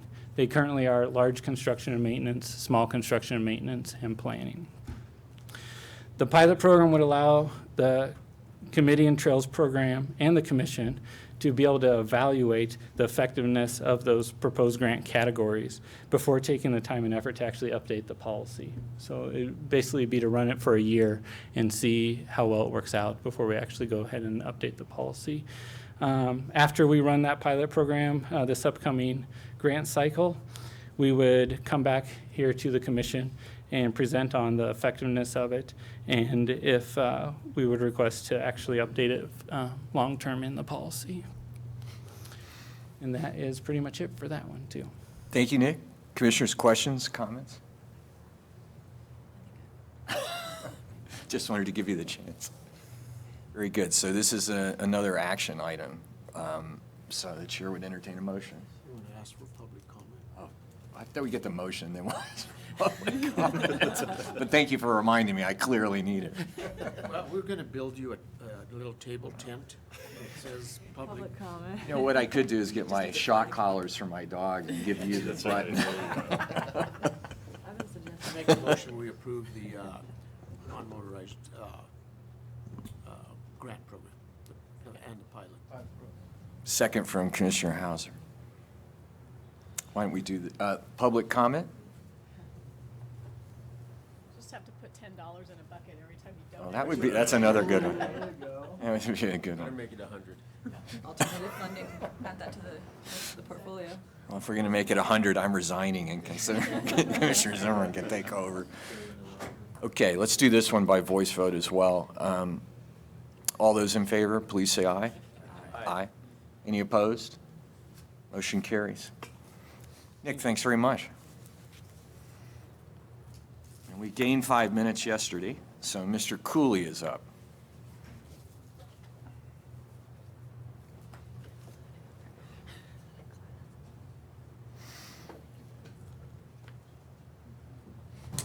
Steve, welcome. Good morning. Director Broscheid, Chairman Howard, Commissioners, Council Lopez, and Matter, good morning. Steve Cooley, State Hearing Examiner of Colorado Parks and Wildlife Commission. I'm here today to present two separate procedural license suspension-related items. The first item on the agenda is regarding how the Commission would like to handle a request for a stay of suspension pending an appeal to Denver District Court. This appeal and subsequent stay request would come after the Commission has upheld an initial decision made by the hearing examiner. As a bit of background on this, in March of 2018, the Commission approved an amended regulation, which was 1601 B2E, whereby a stay of suspension would no longer be automatically granted to a licensee if requested after the licensee had appealed a suspension decision to the Denver District Court. The amended regulation now allows the licensee to request a stay of suspension, and the Commission may grant the licensee the stay, but it is no longer an automatic matter if it is requested. Now that this regulation has been amended to remove the automatic granting of a stay of suspension, there's a need to adopt a policy or a procedure that allows for the review of suspension stay requests either by the Commission or a designee. On this, staff recommends that the Commission adopt a policy that delegates the authority to review requests of stay of suspensions to the state hearing examiner. In circumstances, in talking with the AG's office, the way they worded this to me was, in circumstances where irreparable injury would be caused by not issuing a stay of suspension, the hearing examiner would recommend a stay be issued and place that request on the Commission's consent agenda. An example of this would be when a licensee could possibly serve out his entire license suspension only to have it overturned by the court, is that the way I understand it from the Attorney General's office. Any other instance where the denial of a stay of suspension would not cause irreparable injury, the hearing examiner would place the stay request on the main agenda. There is a statute, 33-6-1067, that allows the Commission to delegate the exercise of its exclusive authority to suspend license privileges to the state hearing examiner. By having the state hearing examiner review stay requests would be an extension of this delegation of authority. So that is, in a nutshell, the first issue. Counsel, would you like to comment? Thank you, Mr. Chairman. And if I just may add, the irreparable injury standard that Mr. Cooley just outlined actually comes from the Administrative Procedures Act, the statute that guides judicial review, which is the process that these suspension proceedings would be operating under. And so this proposal would just be adopting or following that standard. Counsel, if, I'm always anxious to push decision-making down as close as possible, but if I read this right, what we're saying is we couldn't really do that. We couldn't give Mr. Cooley sort of blanket authority to make the decision on his own. Well, I think that the statute provides the commission broad authority to delegate that. From what I understand, what Mr. Cooley's asking is the authority to be able to make that decision when the irreparable injury standard applies.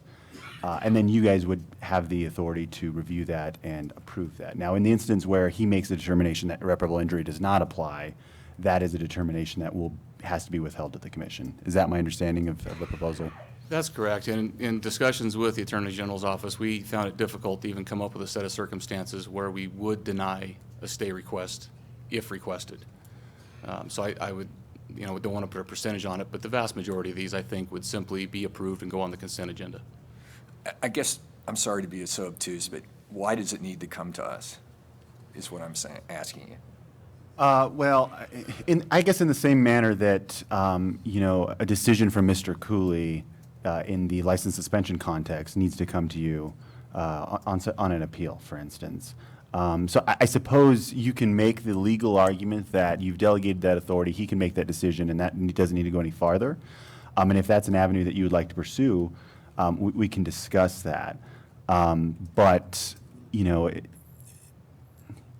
I suppose in the rare instance or the possible instance where somebody may not meet the irreparable harm standard, they would want that opportunity to, quote unquote, appeal Mr. Cooley's decision.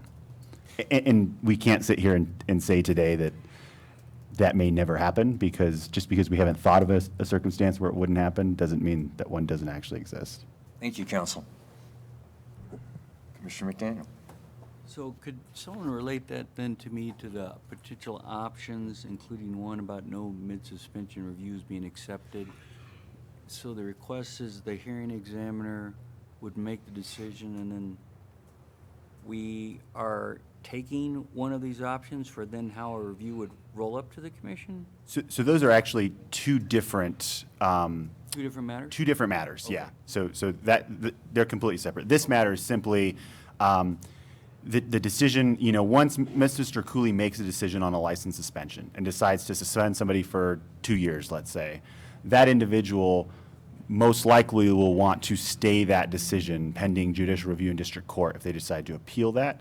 And so that is what this matter is specifically on. The other matter is, after suspension has occurred, after the judicial review process has occurred, 5 years down the road in a 10-year suspension, for instance, can somebody come to you guys and ask for that to be taken care of? Okay, thank you. Commissioner Vehil. I thought that mid-term suspension was done away with. It is, and that's part of the presentation that I believe Mr. Cooley is going to give on that. That's the next issue. That'll be the next agenda item, yep. Okay. That's chapter 2. I wish the first one, could be put into debits and credits, and then I would understand it.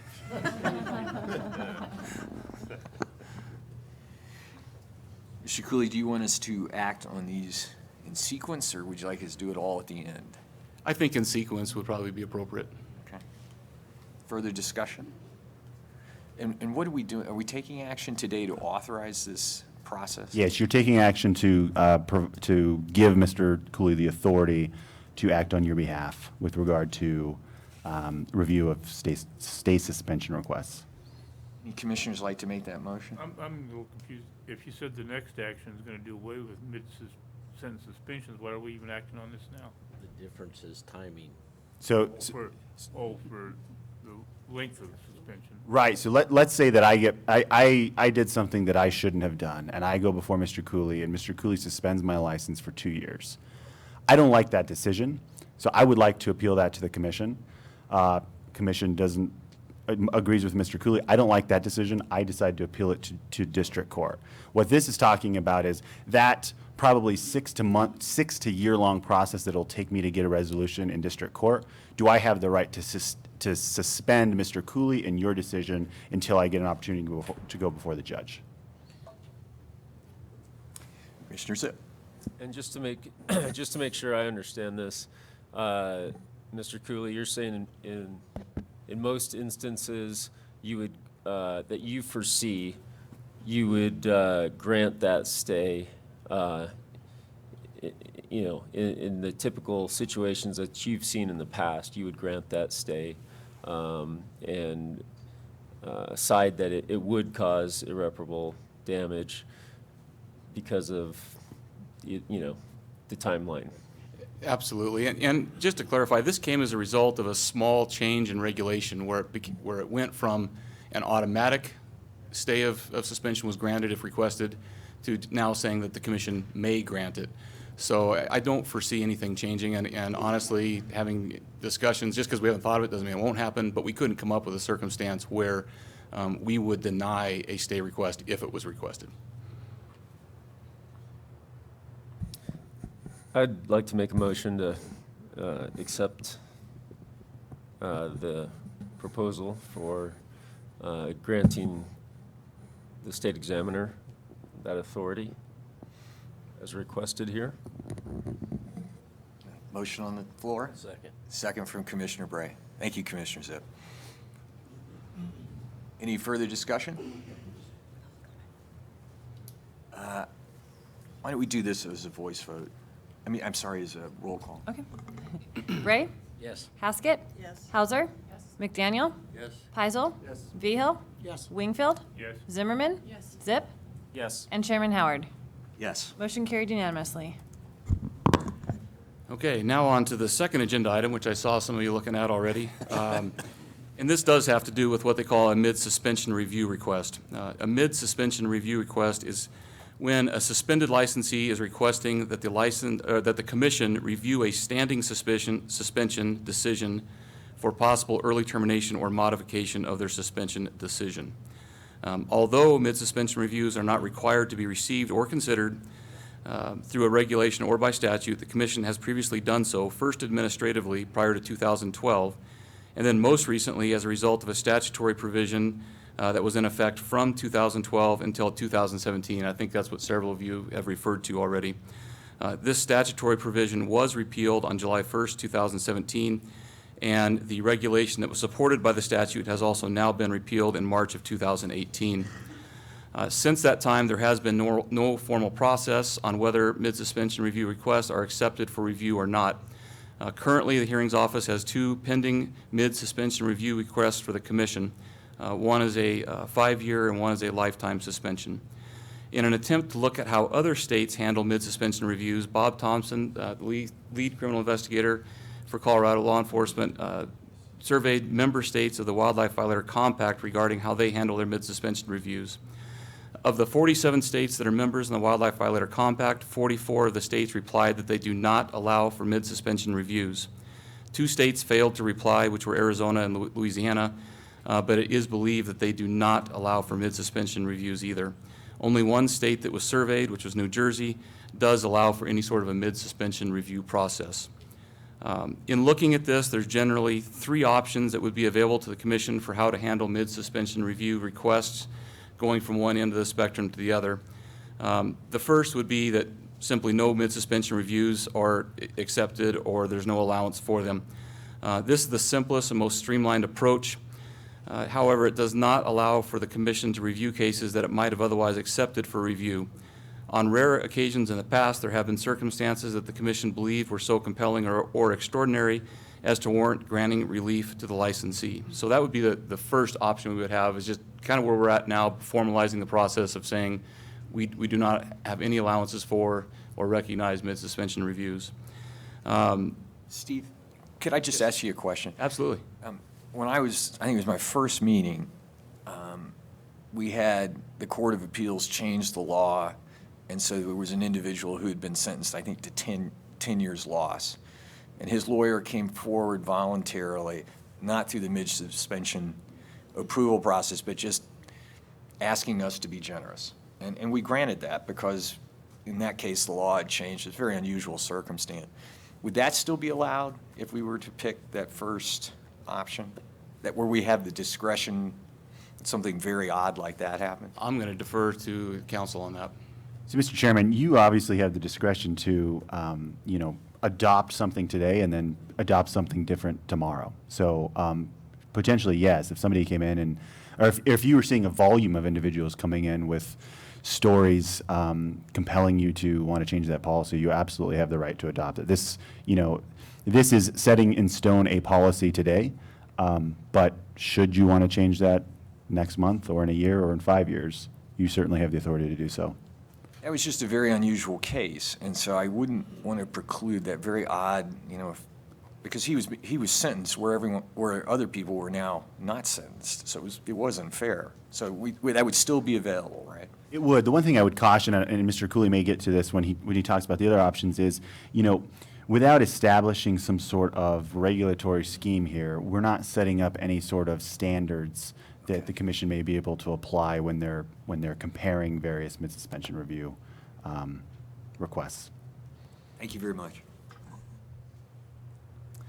The second option is where we stood historically, and that is, although no statute or regulation currently provides for mid-suspension review, reviews like you were referring to have been historically handled directly by the commission. Prior to the enactment of the 2012 statutory provision allowing for mid-suspension reviews, the commission handled these requests based on its exclusive authority under 33.6.1061, allowing them to suspend license privileges. This review is generally made by the request and could be brought forward for discussion if it was deemed to have merit. However, this proposed method lacks any formalized specific criteria and could result in legal challenges similar to those in a recent Court of Appeals ruling where the court found the Colorado Parks and Wildlife suspension process was, in their words, arbitrary and capricious, and allowed for the hearing examiner and commission to make suspension decisions, again, in their words, with unfettered discretion. Because of this court decision, the commission adopted a regulation that outlines 17 factors the hearing examiner was to consider in reaching an initial decision. So the second option in looking at mid-suspension reviews would be to possibly go back to where we were at prior to the statute in 2012. The third option in looking at this could be that the commission could formalize a mid-suspension review request process by regulation. A regulation would provide framework for how a mid-suspension review would be submitted and the factors that the commission would consider in its review of the request. Although a regulation would address any legal issues brought forth by the farmer decision and the Office of Legislative Services for the Colorado General Assembly has it expressed an opinion that a regulation would potentially allow for the commission to act outside its authority. This could result in a separate and altogether new legal challenge. It is reasonable to expect that putting such a process into place could encourage more licensees to seek mid-suspension reviews, thereby increasing the commission's workload. In discussions with staff in the Attorney General's office, the recommendation is to not allow for any mid-suspension review requests. There's a couple reasons for this. The first would be that currently a licensee can appeal the initial decision made by the hearing examiner directly to the commission. This allows for the commission to review the hearing examiner's initial process decision, providing a check in that system, ensuring that appropriate suspension lengths are being issued. The position for not allowing any mid-suspension review also reduces the likelihood of any legal challenges and provides for a definitive and simple system. Inquiries and requests for mid-suspension reviews could be handled with a timely written response without additional burden being placed on the commission. Staff believes that the commission's existing regulations requiring the hearing examiner to give specific consideration to the presence or absence of a variety of specific factors does allow sufficient process and consideration to ensure that such suspensions are issued only in appropriate cases. However, if the commission would like to reserve the option of considering requests for mid-suspension reviews, staff's secondary choice would be to enact a system established by regulation, creating measures and guidelines for the mid-suspension review process. Because the unfettered discretion has already been admonished by the courts, a regulation should be adopted to address the mid-suspension review issue. If that is the direction the commission would like to go, the hearing examiner would work with staff and Attorney General's office to draft regulatory language and standards allowing for mid-suspension review requests to be made by a licensee. And I would just ask for some guidance on how you'd like to proceed with this issue of mid-suspension appeals. Commissioners. Commissioner McDaniel. In connection to the previous discussion, because of the ability for the hearing examiner for stay to be issued, based on your request in rare circumstances where they would not, so there'd be an avenue by which they'd go to court, I'd move option 1 be approved by this commission. I would second that. And the reason why is the time I've been on here, we've denied almost all of the mid-suspension reviews or appeals because generally they deserved it. There was one case that I remember where we, at mid-suspension review, we terminated it with some repercussions. And in that case, we thought it was justified. But on the 10-year and the lifetime suspensions, they're pretty well deserved. I mean, it takes some pretty serious stuff to get that kind of a suspension. So that's why I would second that motion. Further discussion? Commissioner Wingfield. You know, I think the 10-year he was talking about was a young man, 18, and he did some bad stuff. And after a term in the military and a wife and a kid, we thought he would deal. So I hate to see us do away with the chance of somebody actually straightening their life around there. And they said they have the ability to appeal us after the suspension. Well, that's too early to know if he's going to change his life around too. So, you know, I hate to see us do away with the possibility of that rare person that does straighten themselves out. So, Commissioner Wingfield, what would you? I don't know. I think we are, one of the things that we do here, we are to represent the people out here. We're not government, we're not the division, and people give us a chance to come back and say, Steve's screwing us, and you need talking person to person, public to public is what we are actually here. We're given that chance to talk to somebody like them. So I hate to see us do away with the ability for somebody that did turn their life around to come ahead and say, 20 years is a long time, and I've really straightened myself out, I hate to see us do away completely with a chance of doing that. And that's why we don't need to change rules every time a special case like that comes up. Well, that was the tenor of my questions earlier that I was trying to decide, because as I recall that case, that's the individual hired an attorney who contacted the AG's office, and they were very solicitous and asked for the opportunity, acknowledged they didn't have a right, and came in. And I would not want to see that foreclosed. And I think, Commissioner Wingfield, if that opportunity is still available, that actually is the route that I think would still be open under the motion. I don't want to see us doing 100 and some a year mid-suspension. I see that, but somebody that is really serious wants to put the money up to hire somebody to come out and find out how to do it. I'm good with that.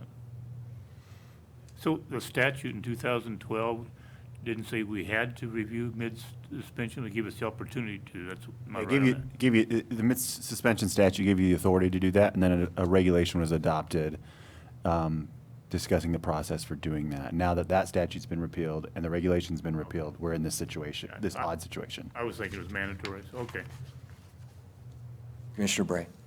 Yeah, I would support the motion. I think we have sufficient leeway to take those extra cases. I mean, we're seeing a lot of these. We're seeing a lot of these 2- and 5-year ones. Come on.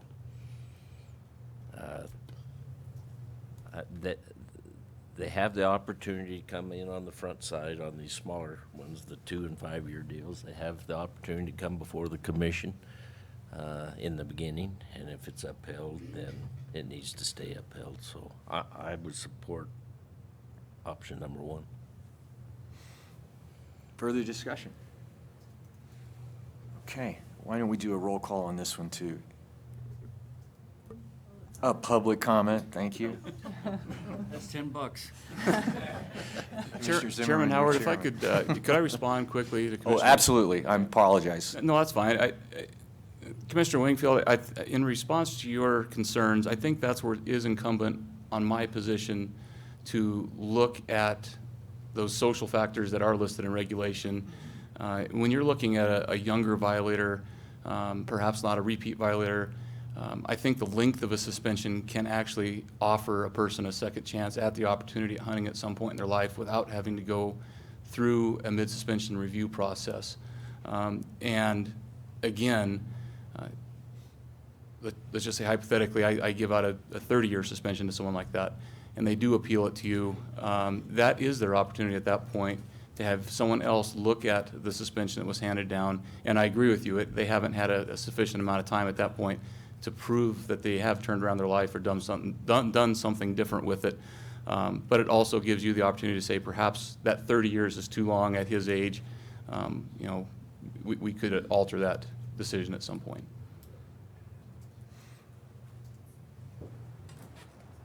Why don't we call the roll, Adrian? Bray? Yes. Haskett? Yes. Hauser? Yes. McDaniel? Yes. Peisel? Yes. Viha? Yes. Wingfield? Yes. Zimmerman? Yes. Zip? Yes. And Chairman Howard.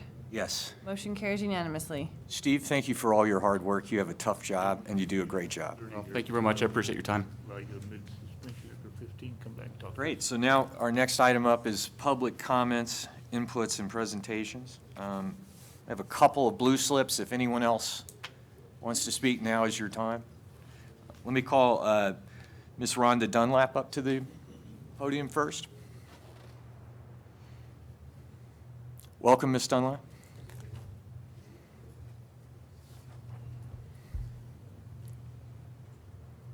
Let me know if you can't hear me. Director Broscheid and Chairman Howard and members of the commission, thank you for the opportunity for me to provide this testimony. My name is Rhonda Dunlap. I'm a resident of Grand Junction going on 27 years this year, and I'm here today regarding Colorado Parks and Wildlife's fair chase policy. Recently, I had discovered a video on social media of a Colorado big game hunter hounding a full-term pregnant mountain lion. The video shows a visibly pregnant mountain lion cornered by 5 radio-collared hounds on a cliffside. The encounter ends with the mountain lion and one hound falling over the cliff. The actions of this hunter is just so unsportsmanlike, and it does not constitute ethical, fair chase hunting. I was shocked to learn that there are no regulations in the Colorado that prohibit or even deter the hounding or hunting of pregnant mountain lions. These big cats are hunted as trophy animals and not for consumption. Hounds cause a great deal of stress to mountain lions, their kittens, and non-target wildlife, with potentially debilitating effects to an individual's reproductive, digestive, and immune systems. A recent study highlighted that these chases are energetically costly for the mountain lions, who must use a number of intense physical maneuvers to evade the hounds. For every 1 minute that the hounds chase a mountain lion, the cat will expend about 5 times more energy that would have been used while hunting. The study found that a 3.5-minute chase likely equates to 18 minutes of energy that the cat would have used pursuing its prey. Pregnant mountain lions are especially vulnerable. The amount of stress they undergo and energy that they expend while they chased by a pack of barking hounds is likely much greater. I would urge the Colorado Parks and Wildlife to take steps to prevent these incredibly cruel hounding activities by updating the agency's fair chase policy to incorporate protections for pregnant mountain lions. This is an important step in deterring this unsportsmanship practice and in protecting these animals during this most critical life stages. Furthermore, updating the policy would honor the interests of the majority of Coloradians who value native carnivores. I thank you for your time and consideration on this. Thank you. Director, you and I have talked about this because it showed up in the public comments section in our mailing, and so I wonder if you might want to talk a little bit on the facts. Sure, we did. We received a letter basically virtually identical to Rhonda's comments about a week ago, and so we looked into that, and the facts of that video is that it was a 175-pound male lion that was not a pregnant female. It was taken on tribal lands by a hunter, legally licensed hunter on, I believe it was on the Ute Indian Reservation. He was a tribal member. And so we followed up, basically saw this video, saw it. It was a legally harvested lion. It was checked. She's right, the dog and the lion went over the small ledge. Both survived. But this lion hunter is a tribal member, and we did reach out through the Southwest region to let them know that we did receive this inquiry. So we're aware of that. The other bigger issue too is we do have a fair chase policy. It's the commission's policy. As you know, we constantly are bringing new technologies forward. We're always open to talking about what is fair chase, but I think the impetus of this comment letter was that this was a female lion, and it wasn't. So we did track that down. Use of dogs in lion hunting is considered fair chase. It's considered fair chase around the country. Emerging technologies, we always try to stay up. We're always open to talking about, I think as an agency and this commission is always open to talking about what are those new technologies, and does it give unfair advantage to hunters versus their prey or their quarry that they're chasing? And but in this case, I think the argument or I guess the discussion about that this is causing stress on female lions is I just wouldn't even know how we would even start to address that. Director, could you also, I'm not clear on our jurisdiction when the hunt's on tribal land. Do we have jurisdiction at that? We don't. We have none. But we did reach out to the tribes. We do have a great relationship with them and said, you may be getting inquiries into this. And so they said they're waiting. They're waiting for the phone call. And I think of the last couple of days as nobody's inquired into that. So. I was not aware that it was on a tribal land. And I was not aware that, but I appreciate that there was some investigation. My sources and evidence has shown that it was a pregnant mountain lion, but I'm not going to argue that.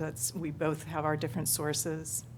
Well, we have the actual lion, so. Okay. Oh, you have it. Well, we don't have it. They did have it, and they looked at it. And our biologists are trained in about, if you all had seen the video, it was about 10 seconds. I mean, we could sit and argue whether it's a male or female, but it was harvested, and we have when that lion was checked, it was checked out as a male. The hunter said this was mine. It's a male, and all that way. So I think there are people who want to argue that, but I think having the actual carcass there came back as a male. Commissioner Zimmerman. Thank you, and thank you for following up and doing that investigation, and for taking the time out of your day to bring us these comments as well. Just for historical, I can't remember. Was there ever a time that I feel like, I don't know, maybe it was in like 15 years ago, that there was a conversation in some Western state, or maybe a number of Western states, to not allow hounds in hunting of mountain lions, or was there something? Have we always allowed for using dogs in hunting? Is it Colorado? Do you guys remember? Yeah. For long, yeah, as long as I've been. Okay, yeah. I was just curious on the history of it, because I feel like it was brought up before I was on the commission, before I was ever involved, but I feel like it's been a conversation somewhere in the West, so just curious if it was a conversation here in Colorado.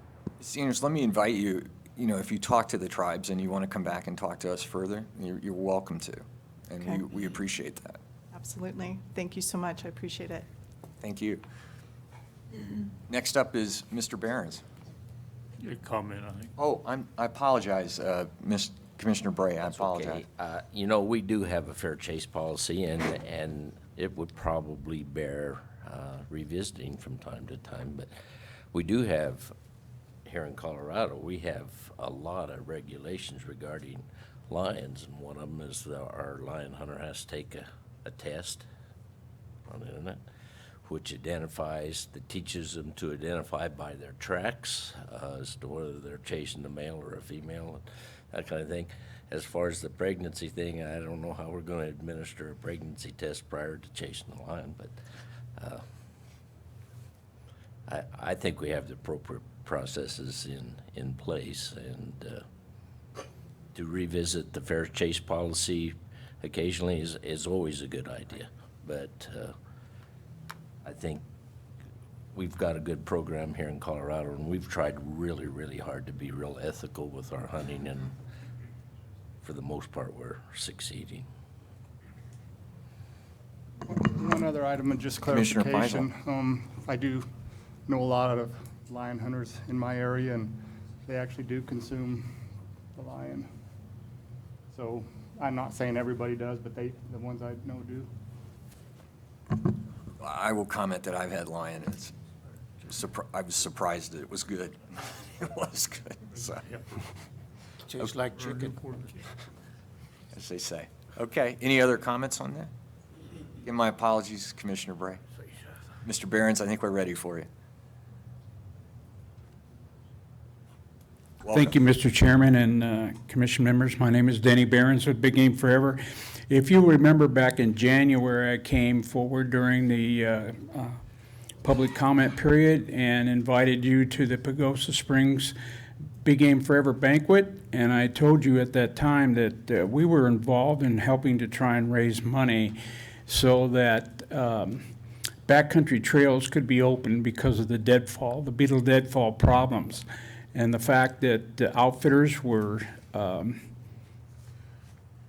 actually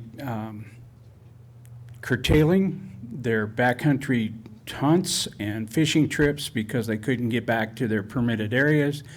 Horsemen couldn't get back in on those trails, and hikers couldn't get back on those trails because of the deadfall situation. And I'm happy to report to you that that banquet raised $30,000 that we gave to the Southwest Conservation Corps. And they are now going to be, starting in July, going and using that money along with U.S. Forest Service money to open backcountry trails. And on the 9th of this month, we will be in Denver meeting with the regional forester, who is excited about the possibilities of volunteer work between NGOs hosting type of banquets that raise that kind of money. It is a partnership thing that we're looking at. So I just thought I'd let you know. And there's a possibility of more banquets being held to do this. So we're inviting you, and we'll let you know when those are available. And I want to thank Pat Dorsey, Southwest Regional Manager, for purchasing a table. And her people came and participated and helped in that banquet. And the congressional delegates, representatives that showed up to that banquet has helped us take that issue up the totem pole to D.C., and we're looking forward to keep pounding on that issue so that not only hunters and outfitters, but horsemen and hikers can get into those countries safely and see the fact that those trees are moved back, cut and moved back far enough where we don't have the injuries that we had last fall. So I just thought I'd report that to you and let you know that there's some positive things happening between sportsmen that wear camo and hikers that wear spandex. So thank you. Thank you, Denny. It's good to have you back. Commissioner Peisel. Just real quick, Benny, I want to apologize. I planned on attending that banquet, but I had a appointment with a surgeon instead. He also had misplaced his spandex, so.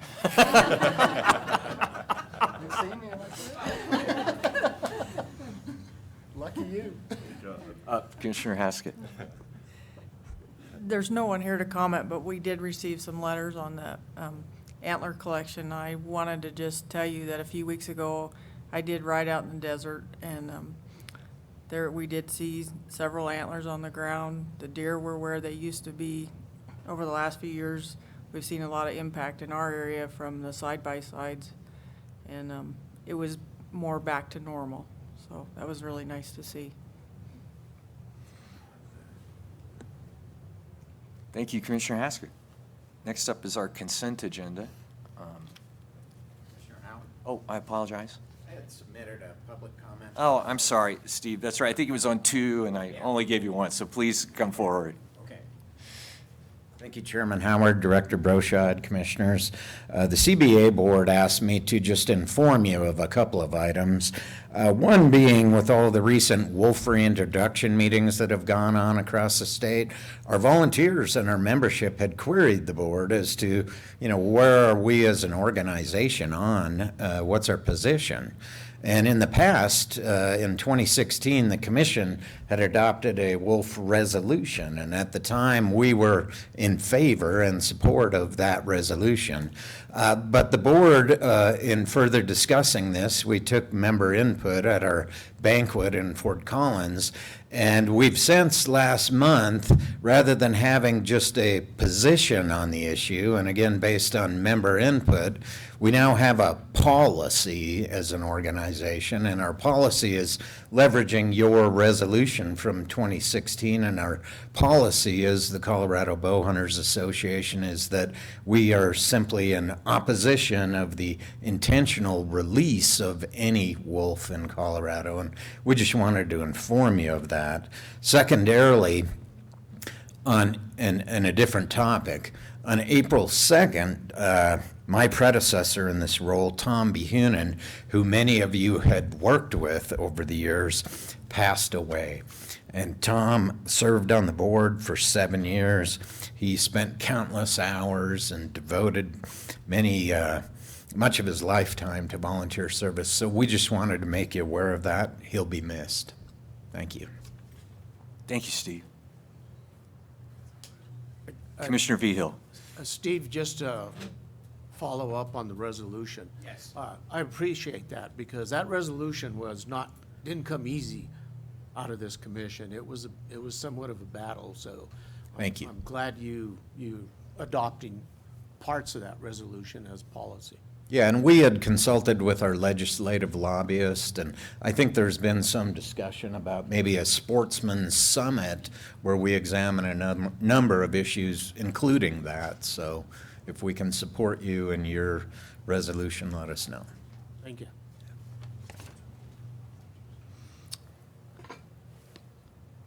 Well, we'll try again. Next up is our consent agenda. I will move approval of the consent agenda. Second. Second from Commissioner McDaniel. I think we can do this one by voice vote. All those in favor, please say aye. Aye. Any opposed? Motion carries. Thank you. Or the agenda carries. Next up is council. Thank you, Mr. Chairman. I have one matter to discuss in open session and then a few to discuss in executive session. So first, it's my pleasure to discuss the results that we had in the five-star feedlot litigation. So for the commission and members of the public who have not heard this case before, in June of 2015, there was a feedlot operator in Yuma County, Colorado, who discharged 500,000 gallons of cow manure into the South Fork of the Republican River, resulting in thousands of fish kill deaths.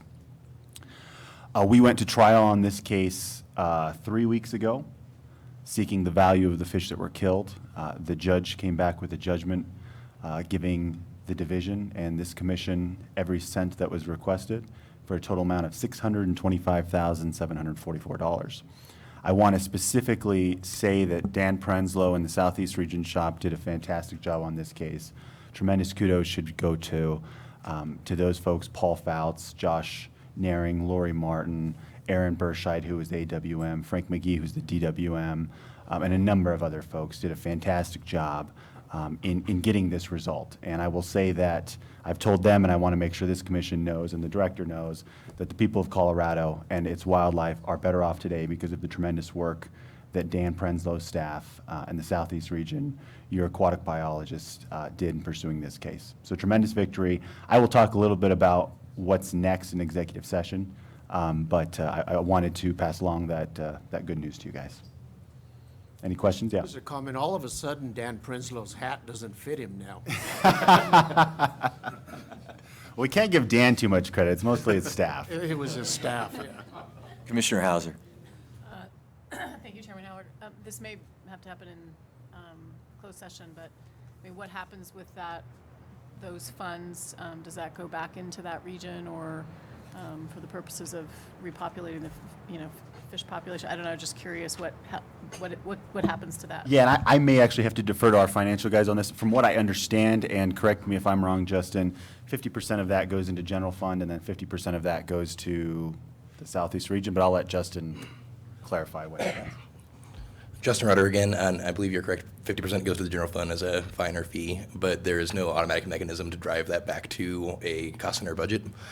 But we do have the statutory authority to accept and expend mitigation dollars when they're related to development. So if we can make the argument that this is somehow development related, we could potentially have the spending authority to do so, but that is not clear to me that would fit. So it would go into the wildlife coffers, essentially, for future appropriation. Mr. Prinsloo. Chairman, Director, Commission, I'm Southeast Regional Manager Dan Prenzel, and thank you. I must say I remind myself of a bull rider right now. I have a size 18 neck and a 2 hat, size 2 hat. So thanks for the accolade, and I may talk about it later. But to answer the specific question, Southeast Region isn't really looking for any remuneration, but I would remind the commission, commissioners that were here, and also obviously the ones that were not, that when we tried to settle this, and we tried to settle this case many times in many different avenues at significantly lower cost, significantly lower cost than the outcome. But one of the pieces we'd asked for was a $35,000 worth of value of fish for the trophy fish that were killed, bass, catchable fish, not the little, threatened endangered fish. And so maybe there's a chance we'll work on that for the sportsmen to put some of that value back in, but that was the maximum we ever asked to actually replace for fish value. And of course, we were turned down by the defendants on that when we tried to settle. So, but I thought that would be interesting to remind you that was the most on game fish that we ever asked for. Commissioner Wingfield. So is this a binding agreement that you made with him before you went to the hearing, or is this something that can be appealed? Yeah, so there will likely be an appeal, and I'm going to talk a little bit about what that means in executive session. Any other questions about that case in the public session? Okay, I also have 3 matters that I want to discuss in executive session. Specifically, I want to give legal advice and discuss pending litigation with regard to the case we just discussed, Colorado Parks and Wildlife versus 5 Star Feedlot Incorporated, case number 16 CV 30022. I also want to provide legal advice and a case update as with regards to the litigation Wild Earth Guardians versus Colorado Parks and Wildlife, case number 17 CV 30219. And then I also want to provide legal advice with regard to the Attorney General's Office review of discrimination allegations in license suspension proceeding numbers 7504 and 7621. So with that, I request that the Colorado Parks and Wildlife Commission enter into executive session to discuss with counsel and receive legal guidance on the legal.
Okay, we are back on the record.